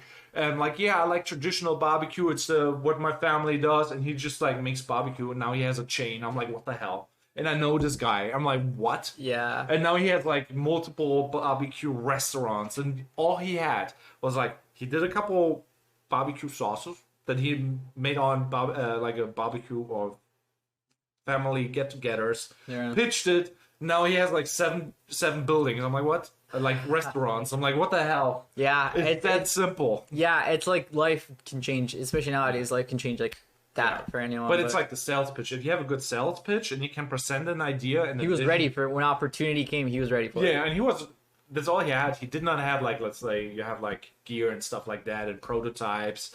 He's just like, no, I have a good pitch and that's it. Yeah. That's all you need. I'm like, I guess, good idea, good pitch, good mindset. Go to the right place. You got it. Exactly. No, it's like the perfect recipe for that. Yeah. But yeah, no, the stuff for like NFT, like it's funny because it is like, so think of it on one spectrum. Yeah. NFTs, they're so new and people are like, you know, early adopters still. It's on the curve. So, and then there's photo and video, which we're like, oh, it's so saturated. Everyone's doing it. Is it too late? So we can be like, either it's already too late or it's too early. I don't know enough about it. Yeah. So, and you know what I mean? Like if we were thinking about that, like YouTube 2002, you're like, people were like thinking that's too new. Like, I don't understand it. Like, how are people making money off of this? Are people making money off of this? It's the same patterns. It's the curve. It's the early adopters, everything. So I do get like when people are talking about, and Ken's talking about NFTs and like, this has value, this doesn't have value. I'm like, I want to be like, you know, it's an opportunity to be, but I'm like, I don't know enough about it to actually get in it. I don't care enough about it, to be honest, because it's like I'm not saying I don't care about it, but it's like, I mean, it matters because like obviously you don't care about it, and there's like now a bunch of like 50-year-olds and we're like, what is an NFT, blah blah blah, you know, and they're all on the way on the other way on the they're not curve, gonna, you know, like they will pop onto that drain when it's already like you made your money. You know? No, you're, and I'm just like, you kind of have to be interested enough to at least see the potential and be like, how can I implement this into my thing? And for photo and video, like for example, I'm like already like, okay, I want to photos of art. I want to make them 3D, make 3D assets so that it can sell them as NFT. I'm dabbling already in it. I'm already reaching out to artists. Like, hey, I want to have like a couple artists where I'm like, I want to photo scan your thing and make it a 3D thing. Yeah, no. So exactly. I'm already on there. I'm like, I talked to 2 artists, but they are like, they're not on the curve. You know, they're somewhere else. I'm like, it's so hard to get like that first client or that first, hey, I want to experiment and I want to do it, you know, because like I know I have the tools, I know I have the knowledge, but I don't have the opportunity or the client, you know, whatever. Once you assemble that cast and then you can do that, it'll be better. But yeah, so that's where I am. It's kind of like, I am tempted. Like sometimes I see on Twitter mostly like a lot of photographers selling prints and stuff as NFTs, not prints, but like digital assets. I'm like, that's pretty. I can understand someone taking like a photo of the, like let's say that photo of the pier that I took. Yeah, cool. Someone sells that as an NFT. Like I would have sold that as an NFT. But like the monkeys, I'm like, what? Here's the thing though, by the original thing, I think the yacht club or whatever, it makes a lot of sense because it's just like a ticket. It's not a monkey. It's just a monkey as a ticket. You know, it's like you get a ticket to the event, and that's what you get. Yeah, but that makes sense. You know, like you get the ticket to an event, and the event is very scarce, and it gives you a bunch of benefits. That makes a lot of sense. But the picture by itself, no. So that's where I'm like, I would not pay. Like, let's say there's a super talented photographer and I want his photo. No, don't care. See, but that's the thing. I am on the same thing. Like, why would you pay so much money for the digital? Like, but people do sell it. That's why I'm like, I don't. It makes no sense. But after you put like rights and features to the NFT, then it makes sense. You know, like get 10% off of the next print that I'm selling. You know, and then you have the NFT and you get like in the future 20% off. Or whatever, you know, like stuff like that, and you just buy the NFT, and that gives you the right to do that, and you put your NFT scanner or whatever, you know, like that would make sense, and then I would spend money for it. But for just a pretty image without any rights or any feature or benefit, it's not worth it. It's a step. I agree. So I've never considered being like on the buying end of it. I've considered like, can you make a business out of it? Like if there are people who want business, that, I think exists, and I like I said, like the verifiable. And being the first in the value I see too. So I'm getting more into like, I want to be on the side where I buy something of somebody who will be big later, and then it will be maybe something later on. Yeah, it's like buying a print for someone. That's the long play. That's like I get where you're coming from, and I completely agree with that. So it's more of a curiosity of how I can do it as a photographer, not as a consumer. Because consuming NFTs for me, I'm like 0% interest personally. But like I said, like on the other podcast, make your wallet, put some money in, throw it away. You know, like buy stuff, learn. Make the mistake, learn it. Yeah, and then it's like, if you have that idea, you know how to mint an NFT. And then here's the thing where I'm struggling. I have like an art event where I'm like, okay, I maybe can put my NFT as an option, and everybody will put money into it because they want to have that art event happening, and it will be a donation-based art event, you know? And there's a bunch of rich people there, and me having a smart contract on that NFT would be like me getting paid for that, you know, and that would be the compensation. I'm like 2% off like a bunch of rich people putting that down, and they basically making a donation to make that art thing happen would be cool, you know, and like everyone wins. Yeah, everybody wins, but the potential could be really, really good. But I need to learn how to write a smart contract, and that is like kind of like coding, and like. That's my mind is like that's gonna take you a week of just sitting there and trying to understand like doing the Google thing. Yeah, it's like but there's potential. So you gotta mess with it, because like it could be like that. The photo of the pier could be like, you can go there and be like, hey, I have one print of the pier, one NFT, put it for option, you know. Yeah.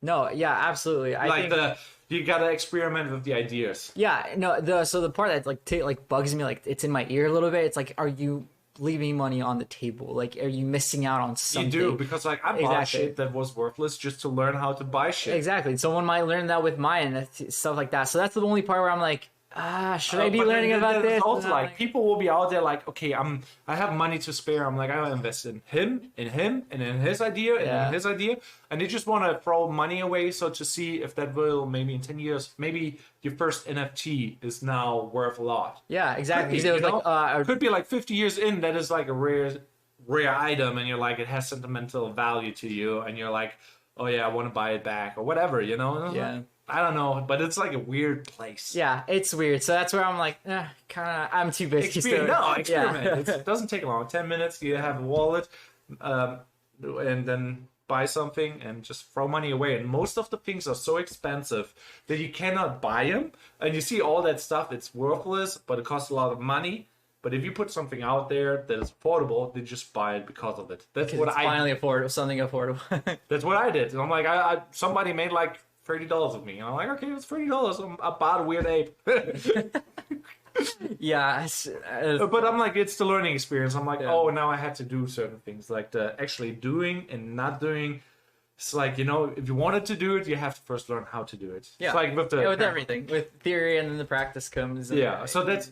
Just get that practice and buy stupid shit. Yeah. So I'm meeting up with, I'm shooting with Kian tomorrow, so I'm sure. Hell yeah. What are you guys doing? Wedding. So he's doing, I guess, second shoot. But yeah, so weddings are something I'm doing a lot more next year. I already have a couple booked. Yeah. And I'm trying to use him as a second shooter. And then we're going back and forth. So like, hey, do you do this? Do you travel? Do you not travel? Do you... Yeah. Because weddings, it's good. Everyone wins if there's a second shooter. You win, the second shooter gets work, the people get more photos. So I'll be good. And then something I really want to get is I'm going to squeeze my A7S3s out. I'm building a rig and just do like wedding videography. Yeah, if it looks bigger, it's better. Yeah, absolutely. But then also like just having a V mount instead of having to swap those batteries all the time. Yeah. This thing is like so mistreated by me. I was like, okay, battery bank. The battery bank. It's like not a V mount battery, you know, but it works. Like, it's the hillbilly version. It's USB power delivery, so it works. No, for sure. But yeah, so A7S3s, dude, I like, as soon as I got the first one, I'm like, okay, like I feel like that's when my video got better, not because of the gear, but because I learned the ISOs and the native, and I got LUTs specifically for that cam, not just generic. Yeah, LUTs. I was like checking out the things that you use because I was seeing what you guys did. And I'm like, should I invest in some of those LUTs and some of that style, and should I learn like the Peter McKinnon style? I'm kind of still tinkering. It's like you dabbling in NFTs. That's my mindset with that kind of thing. So I'm like, do I want to? I don't know. I maybe should, and I should do the quality work thing to just like make a better impression on the internet, you know? And it makes sense. But I'm like, exactly. You'll get there when you have time. Sidetracked again, you know, podcast. Exactly. No, and like if you do practice, it'll become so easy, and so like you don't think about it that you don't have to take time specific for that. It'll just become. And I got the devil in the that's true. You got me there. But yeah, so you can just do it automatically and don't think about it, and then. But yeah, NFTs for sure for that. But I think, inevitably, I think any creative person is going to end up involved with NFTs, especially in creative people. Like it's already like a second cousin of creative, like it's like you can make sure it's your thing, not somebody else's thing, unless they upload it first. But then their address is not verified, and if you make an account, then you can say, "Yeah, this is the fake one." Yeah, exactly. So it's whoever knows more always wins. Yeah. So yeah. Yeah, so you're doing a bunch of weddings then. That's cool. Yeah, so I'm trying to do... That's why I've been watching so much Eric Floberg, because he's like the wedding godfather. I mean, for me at least. The godfather. Of weddings and YouTube, because he does so much free knowledge. He has a course, but like so much free stuff, like so many tips and stuff that for weddings, that anyone who's looking into weddings, you're going to end up in one of his videos. So, and he's really good. He's very like sincere about it, I guess. Yeah. It gotta be like there's a lot of on the line, but I like Bridezilla and all that stuff. Yeah, and then I think the reason I gravitated towards him is because so many people, like every other photographer, started in weddings, and then they're like, people get burnt out, and they're like, it's repetitive. I don't want to do in a single wedding ever again. The problem is you don't get away from the weddings because they pay the bills. Yeah, you know, and then like all the other stuff that you want to do, you can't do because of no time, and that brings you back to your job. Yeah, it's like you have 9 to 5. It's like you gotta get that, and I'm just getting into weddings. I'm like, do I want to do that? Because like it kind of works how I do it, but for like a bunch of weird shenanigans. Like I'm doing so much weird stuff that nobody knows what I'm doing. Yeah, and I don't even know what I'm doing, but I'm doing a lot of weird things. Yeah, I know. And like weddings are so like repetitive, and that it does feel like a job. You're seeing the same things happening over and over and over again. But it's nice and feels good because you see them crying. Yes, like, and emotional. so that's why I think I gravitated towards Eric, because he's very good at like making it sustainable, like making it like it's there. Even though you've seen it 100 times. It's their special moment. If you can go out of your way to make it special for them, they're gonna love you. They're gonna recommend you. They're gonna do this and that. So on a different note, on the business note, I would say, how are you set up? Do you have like already like presets for your invoices? Do you use a service or? So the more I started using, more I started doing like weddings and booking clients. Is it all like you do it from scratch by yourself, or you have like a software like? I ended up in Honeybook. Honeybook, yeah. That's what I signed up with it too, but I need to fix my website. I need to do something. Yeah, so website, I just have Squarespace probably. No, Adobe Portfolio. Okay, that's a weird one. It's a new one. Yeah, it's not. Is it good, yeah, it's great because they have their own templates and you can plug it in with your Lightroom. So if you have a Lightroom album, you don't even have to put it into your website. It's just already connected. So if you have the Adobe suite, it's already there. It's like it's so easy, and you can. I route people to. So how many clients have you booked through like or run through Honeybook already? Because like I still need a little bit. So I just lie.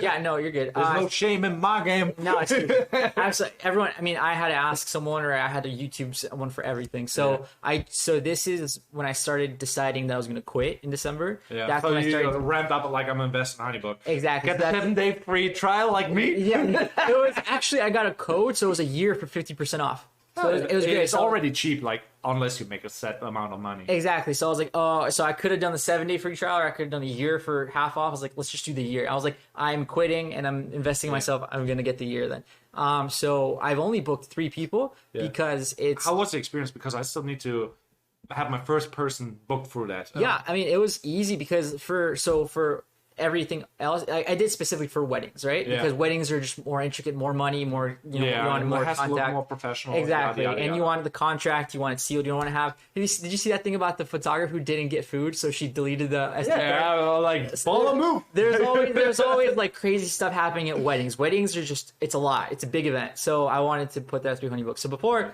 I would send them like a super simple contract and an invoice, and then they pay that stuff for like one-off stuff. For Honeybook, though, I started using like they have like templates, and then you can customize it, or you can bring in your own. I'm just like contract. worried, you know, like some of the people that are like basically invoiced via PDF. That's how I do. Make my PDF, make my templates, and then change out the things.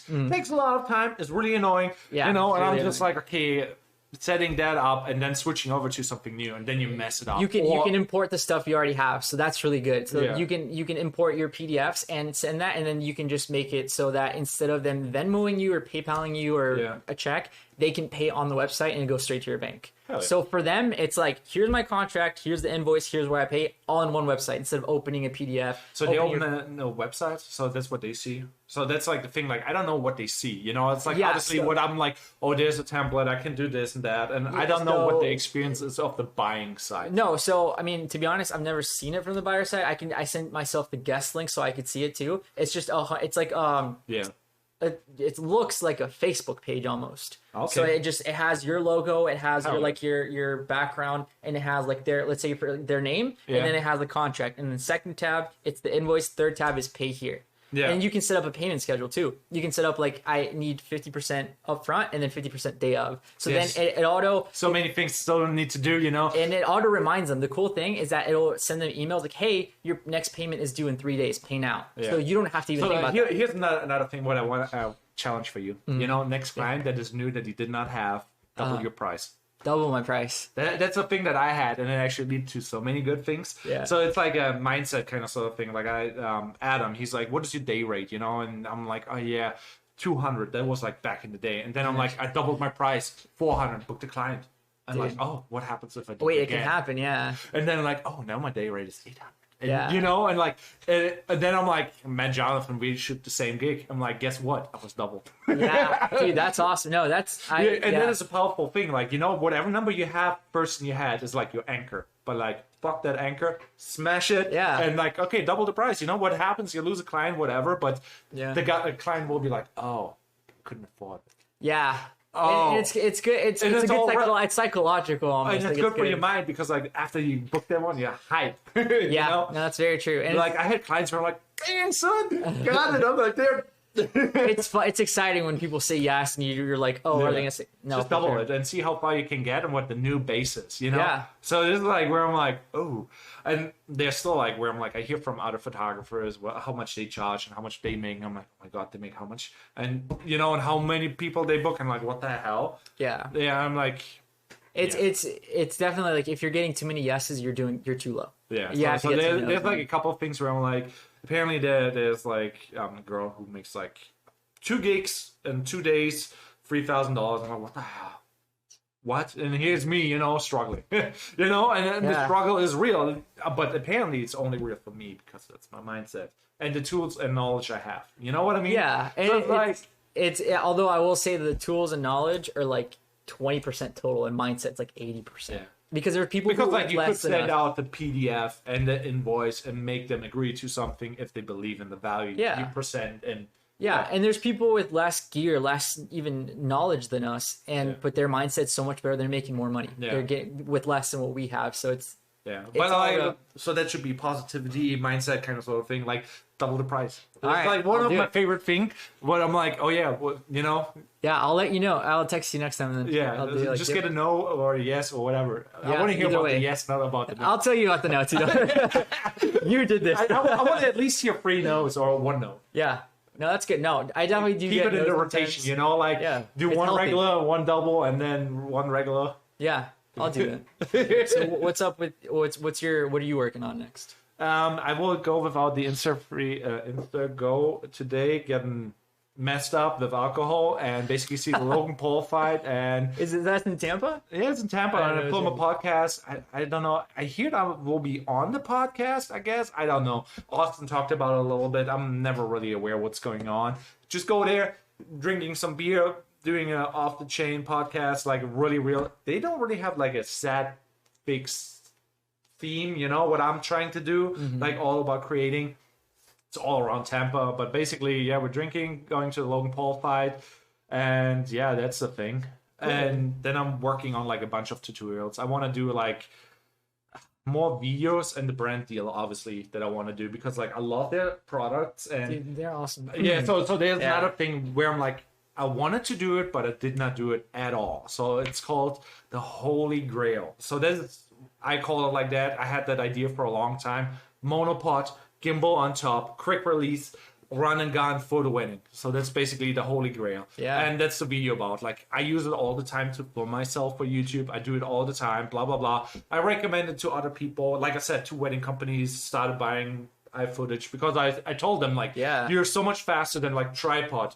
You know, and then like you just set it down, leave it, record, and you go somewhere else, do something else. Yeah. Or you let the tripod there and click it off and go, you know? Yeah. And I'm like, that's the Holy Grail for me. So I want to make a video. You also can have like, you hold it on the bottom and do like a really high shot. Do a crane shot.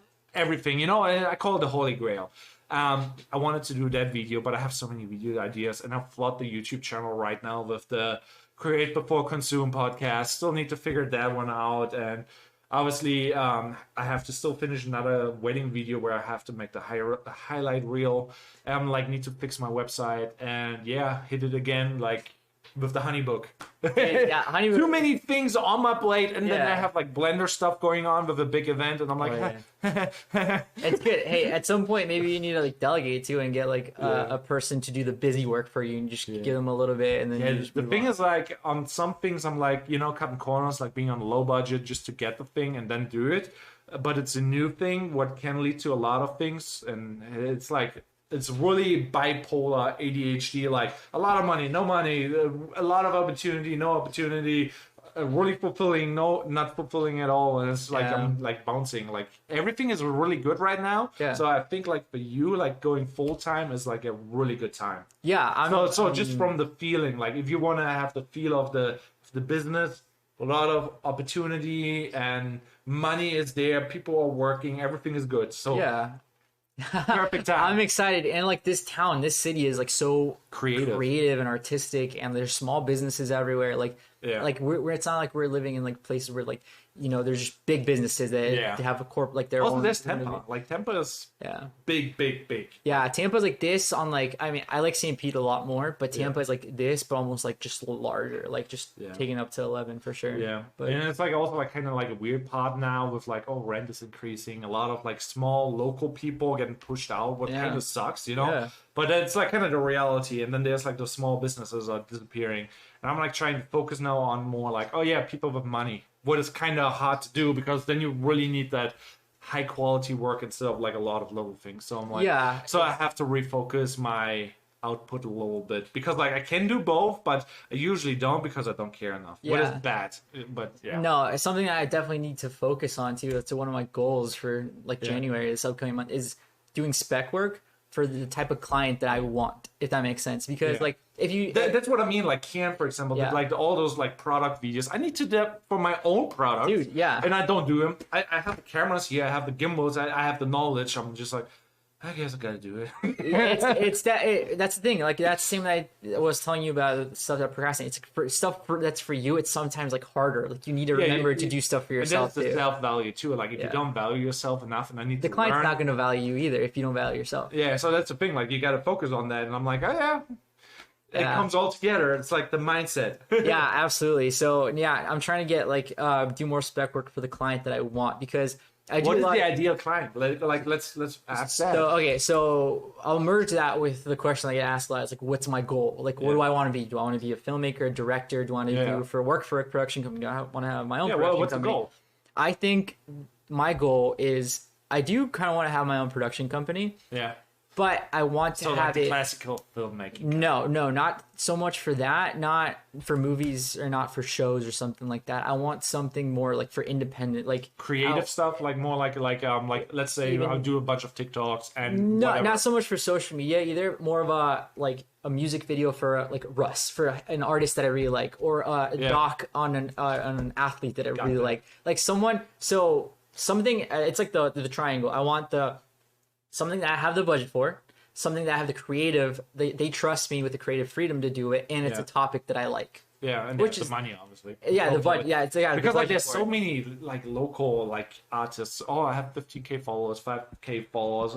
I'm a big rapper. Do it for exposure. Yeah, I'm like, what, even $400 is a lot for you, and you want me to dedicate like 2 weeks, multiple sets and whatever, and they're like broke, and I'm like, so that's what I'm saying. Like the budget, the topic, and the creative freedom, because I don't want to be just a DP for a director who needs to do it. I don't like about like production companies. You have like, obviously if you build systems, you have like for every person like a spot, you know, like you need a sound guy, you need this and you need that, and if you do everything, something is slipping because you don't have a system. You can't put your attention equally to everything. So it's like it's a weird thing. I don't even know if I want to go down that production kind of sort of. I just want to make money with the internet, creating content I grow. But anyhow, so that's where I think YouTube definitely will fulfill my my personal things. Like if I want to make a video about, I want to see that video, this, you know what I mean? Like exactly. I can make it whatever I want, but then I also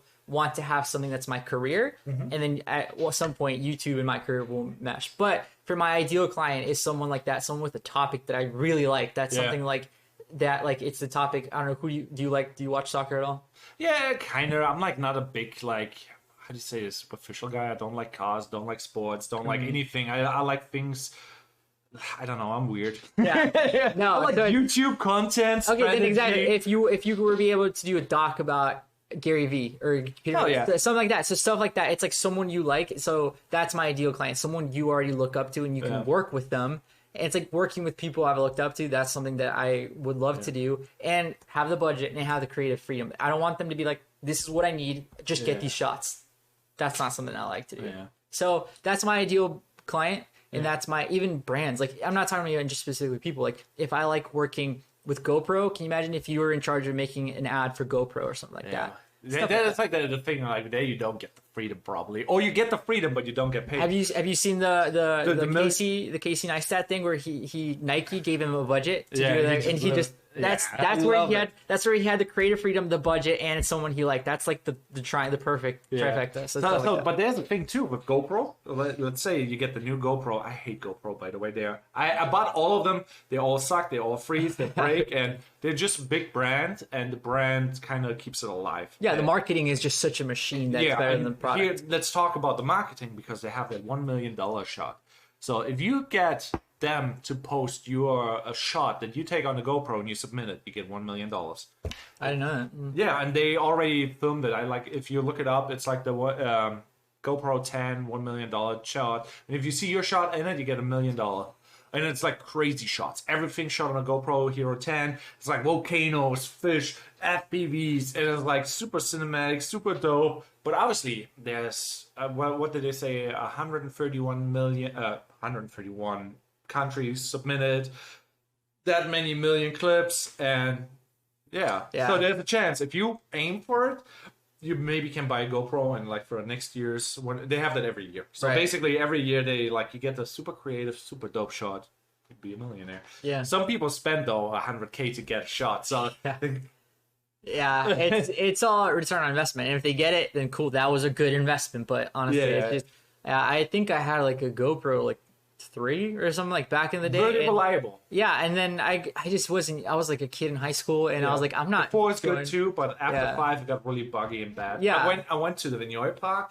Actually filmed me on a pedalboard, and there was a hammerhead. Guess what happened? The camera froze, and I thought I filmed it. I did not. Oh shit! It was so cool. Yeah, that's unfortunate. Yeah, but it's like yeah. Yeah, they're little cameras, and they're good for very, very, very specific use cases, and if they're reliable, that'd be even better, but not always. But that's why I'm switching it up. Yeah, 360 and DJI. Obviously, they're not American made. What kind of sucks, So if you're an American company, I kind of want your camera.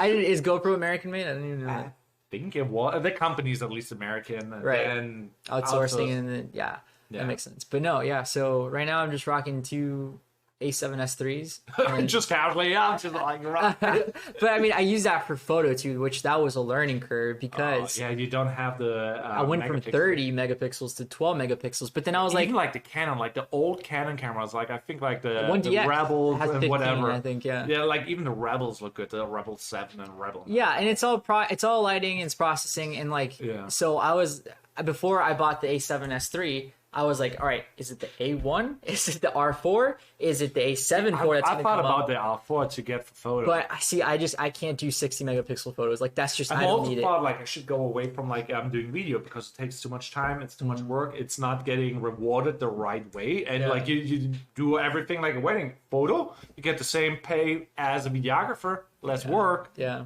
I'm like... It's a no-brainer. Yeah, it depends on where you are in your career, and what you like to do. If you like them equally, then go with the one with more money. But it's like the thing where I'm like, this is money.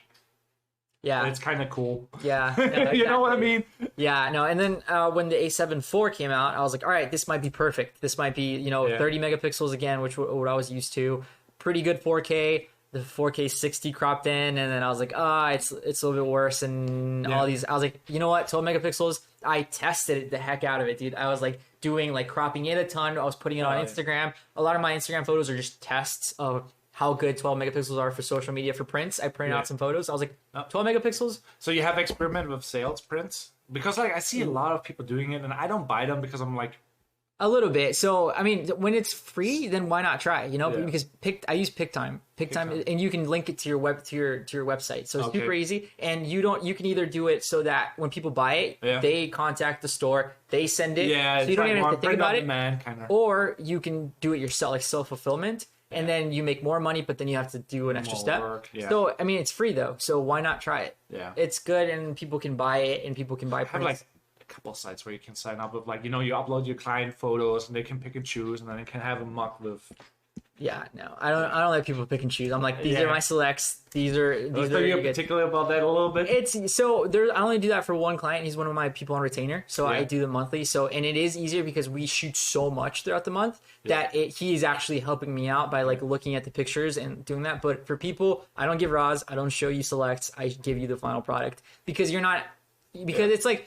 When you grow, it's bigger, more of a let's say you're a director, right? Or you're a DP. you're not in charge of set design. You're not in charge of lighting. You're not a gaffer. You're not a grip.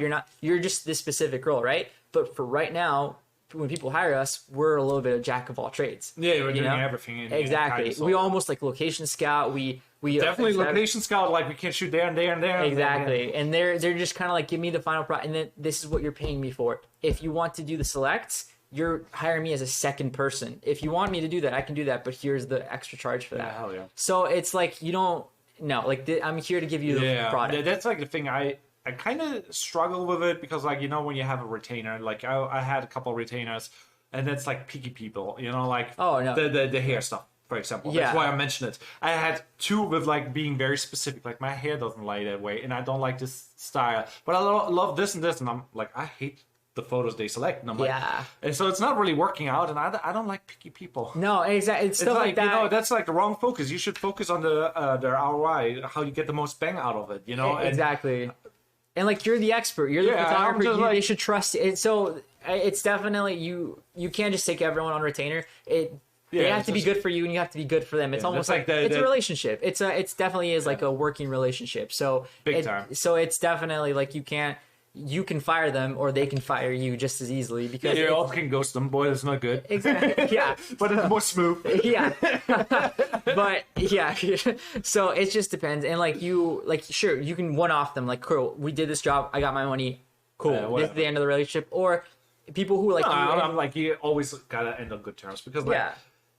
Everybody works different with everybody else. You know, like some people maybe are really specific, and maybe there's like two really picky people who work together and they have the same style, and then it's maybe the found thing. I don't know. Yeah, and sometimes maybe the picky people are picky, and then you learn how they work, and you're like, you get used to it, but and I'm like smooth sailing from there on. So it's like, if it's worth it to you, cool, but if not, charge them more. Exactly. But like, so no, it's definitely like I've learned to make it like I've had to learn to make it a balance, especially with when my time was so limited. I couldn't afford to be wasting my time on a 4th, 5th revision, because revisions are normal and we do build it into the schedule. But like, if you're just wasting my time, like this is all you get. I don't know, like the last couple clients that I had no revisions like since like 5 clients. I'm like, oh, this is perfect. I'm like, I have easygoing people. They don't really care, and you know, I'm trying to do my best, and it's perfect, you know. But it's because it's a good relation. They trust you. They're like, all right, this works. I'm like, that's like, oh yeah, I did my best, tried my best, put the time in, perfect. Yeah. So no, exactly. That's really good. And now I'm working on trying to do more relationship with other photographers and videographers,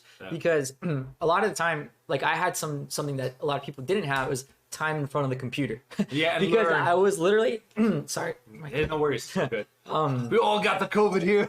Oh my god! Don't even. No, it's just from talking so much. I don't talk this much ever. We were already at 2 hours. This is probably the longest podcast, by the way. I'm sorry. So let's go. Tell me when to cut it out. But well, it's like we met the first time, so exactly, it's a lot to catch up. No, for sure. But I also kind of want to end it, you know, and show you a couple of SEO things. You know? Yeah, show me. Absolutely. Because like, I don't know how long I can make the podcast. Like, I could make it a 3-hour podcast, and I wouldn't even care. You know, I have the time right now.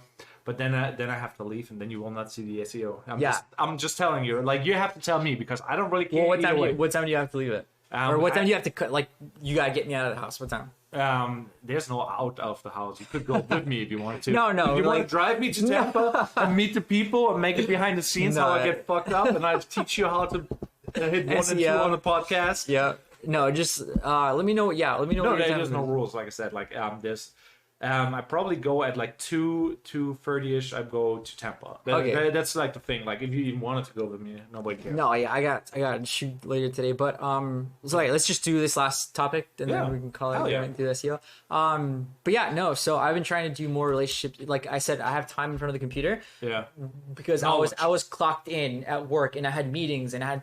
You know, there's always time wasted at work. So I had time to have YouTube pulled up, and I had time to edit. And that's a lot of, like, for example, Ken, I've edited some of his weddings, because he has, like, I'm freeing up time for him to shoot with more people, and then I can edit for him. So we're both winning. So it's a win-win chicken dinner. Exactly. You know, and my friend from Texas, he's starting to do a lot of stuff for more and more clients. He's like, dude, I'm kind of like, I don't have time in my day to do this. Will you edit for me? I'm like, absolutely. So I'm trying to do stuff so that I can help I don't even other have time to photographers. cut the podcast into pieces. Exactly. I'm like, I mean, if you want me to edit for you. No, if you want to, I can. So that's what I do because everybody's a videographer, photographer. Yeah. I upload them to Google Drive. If you feel like cutting something out, just tag me. That's Yeah. all I want. All I care. But it's up to you. You get the source file. Yeah, so it's stuff like that. Like that's what I'm trying to do more with more photographers and videographers in my area, because it's like everyone is a one-man band. Yeah. And there's only so much, even me, there's only so much you can do. And I've had to say no to people, which I hate saying no to jobs because I want to work. I want to be doing stuff. And it could lead to good things. But Exactly. there's like the saying, good work attracts good work and bad work attracts bad work. Exactly. And there's no end of it. So you do a little bit bad work and then you're just like... In a circle, yeah. You just keep And then chasing more your and tail. more and more. Like there's people busy out there shooting for $50, you know? And they're like busy as hell. And they're like, yeah, I'm doing it full time. And then you see their stuff, I'm like, huh. No wonder, yeah. Yeah, it's like, yeah, well, would I hire you now? Exactly. And stuff. And I'm trying to like eventually when I have a big project and stuff, I want to have a gaffer, I want to have a grip, I want to have someone who's a really good Custom editor. design. That's like colors and stuff like that. Yeah, Oh. stuff like that. Like I want to have like the Avengers cast. Like I want to have the people in my head like this person's good at this, and I want to pay everyone like more than what they're worth because I know exactly how much they're helping me, how much is helping them, how much is you helping need to the have the client. client supporting that stuff. And Absolutely, because it's not coming out of my pocket. It's I'm getting billed to the customer, so that's part of the budget. Yeah, so that's what I'm trying to do. Is honestly like this time, my goal for not at like the 40 hours of my week that was getting consumed is working on myself more. Yeah. And expanding my like directory in my head of creatives around me. Hell yeah. So I would say we call it a day. Yes. Thanks for coming over here. Yeah, absolutely. Let me practice your name again. It's Juan. Juan. Yeah. Yes. German and it's learning English, and then hey, let's do a little bit Colombian. No problem. Yep. No, Sorry for that. Please don't get offended. No, you're totally fine. Where can people find you? On Instagram and honestly on YouTube now. So my Instagram is _ Juan Chamorro. I don't know if you can throw it on the screen. I don't know if people can. I don't do the work, dude. I'm just upload it and like it is what it is. Maybe put the trailer on. Yeah, just search his following for Juan. Yeah, there you go. Yeah. Or comment down below in the. Yes, I'll put it up on YouTube. On your YouTube. Because I can't comment on Spotify. Yeah, I was like I can't. But yeah, I'll put it down below my Instagram and my YouTube where you can find me. Yeah, and any final words for beginners? Like, honestly, have fun with it. Anything you make, and while you're not having to make money off it, when you make money off it, put all the money right back in the business. Buy more gear, get better, get excited about stuff, and just have fun with it. Behind the shelf, everything full of gear, dude. It's a mess. No, all good. Yeah, so thank you for watching, and I hope you have a blessed day. And please hit the comment down. Please comment down below on YouTube, or subscribe to the channel, or follow on Spotify, and all that shenanigans. You know what's up. Have a good one.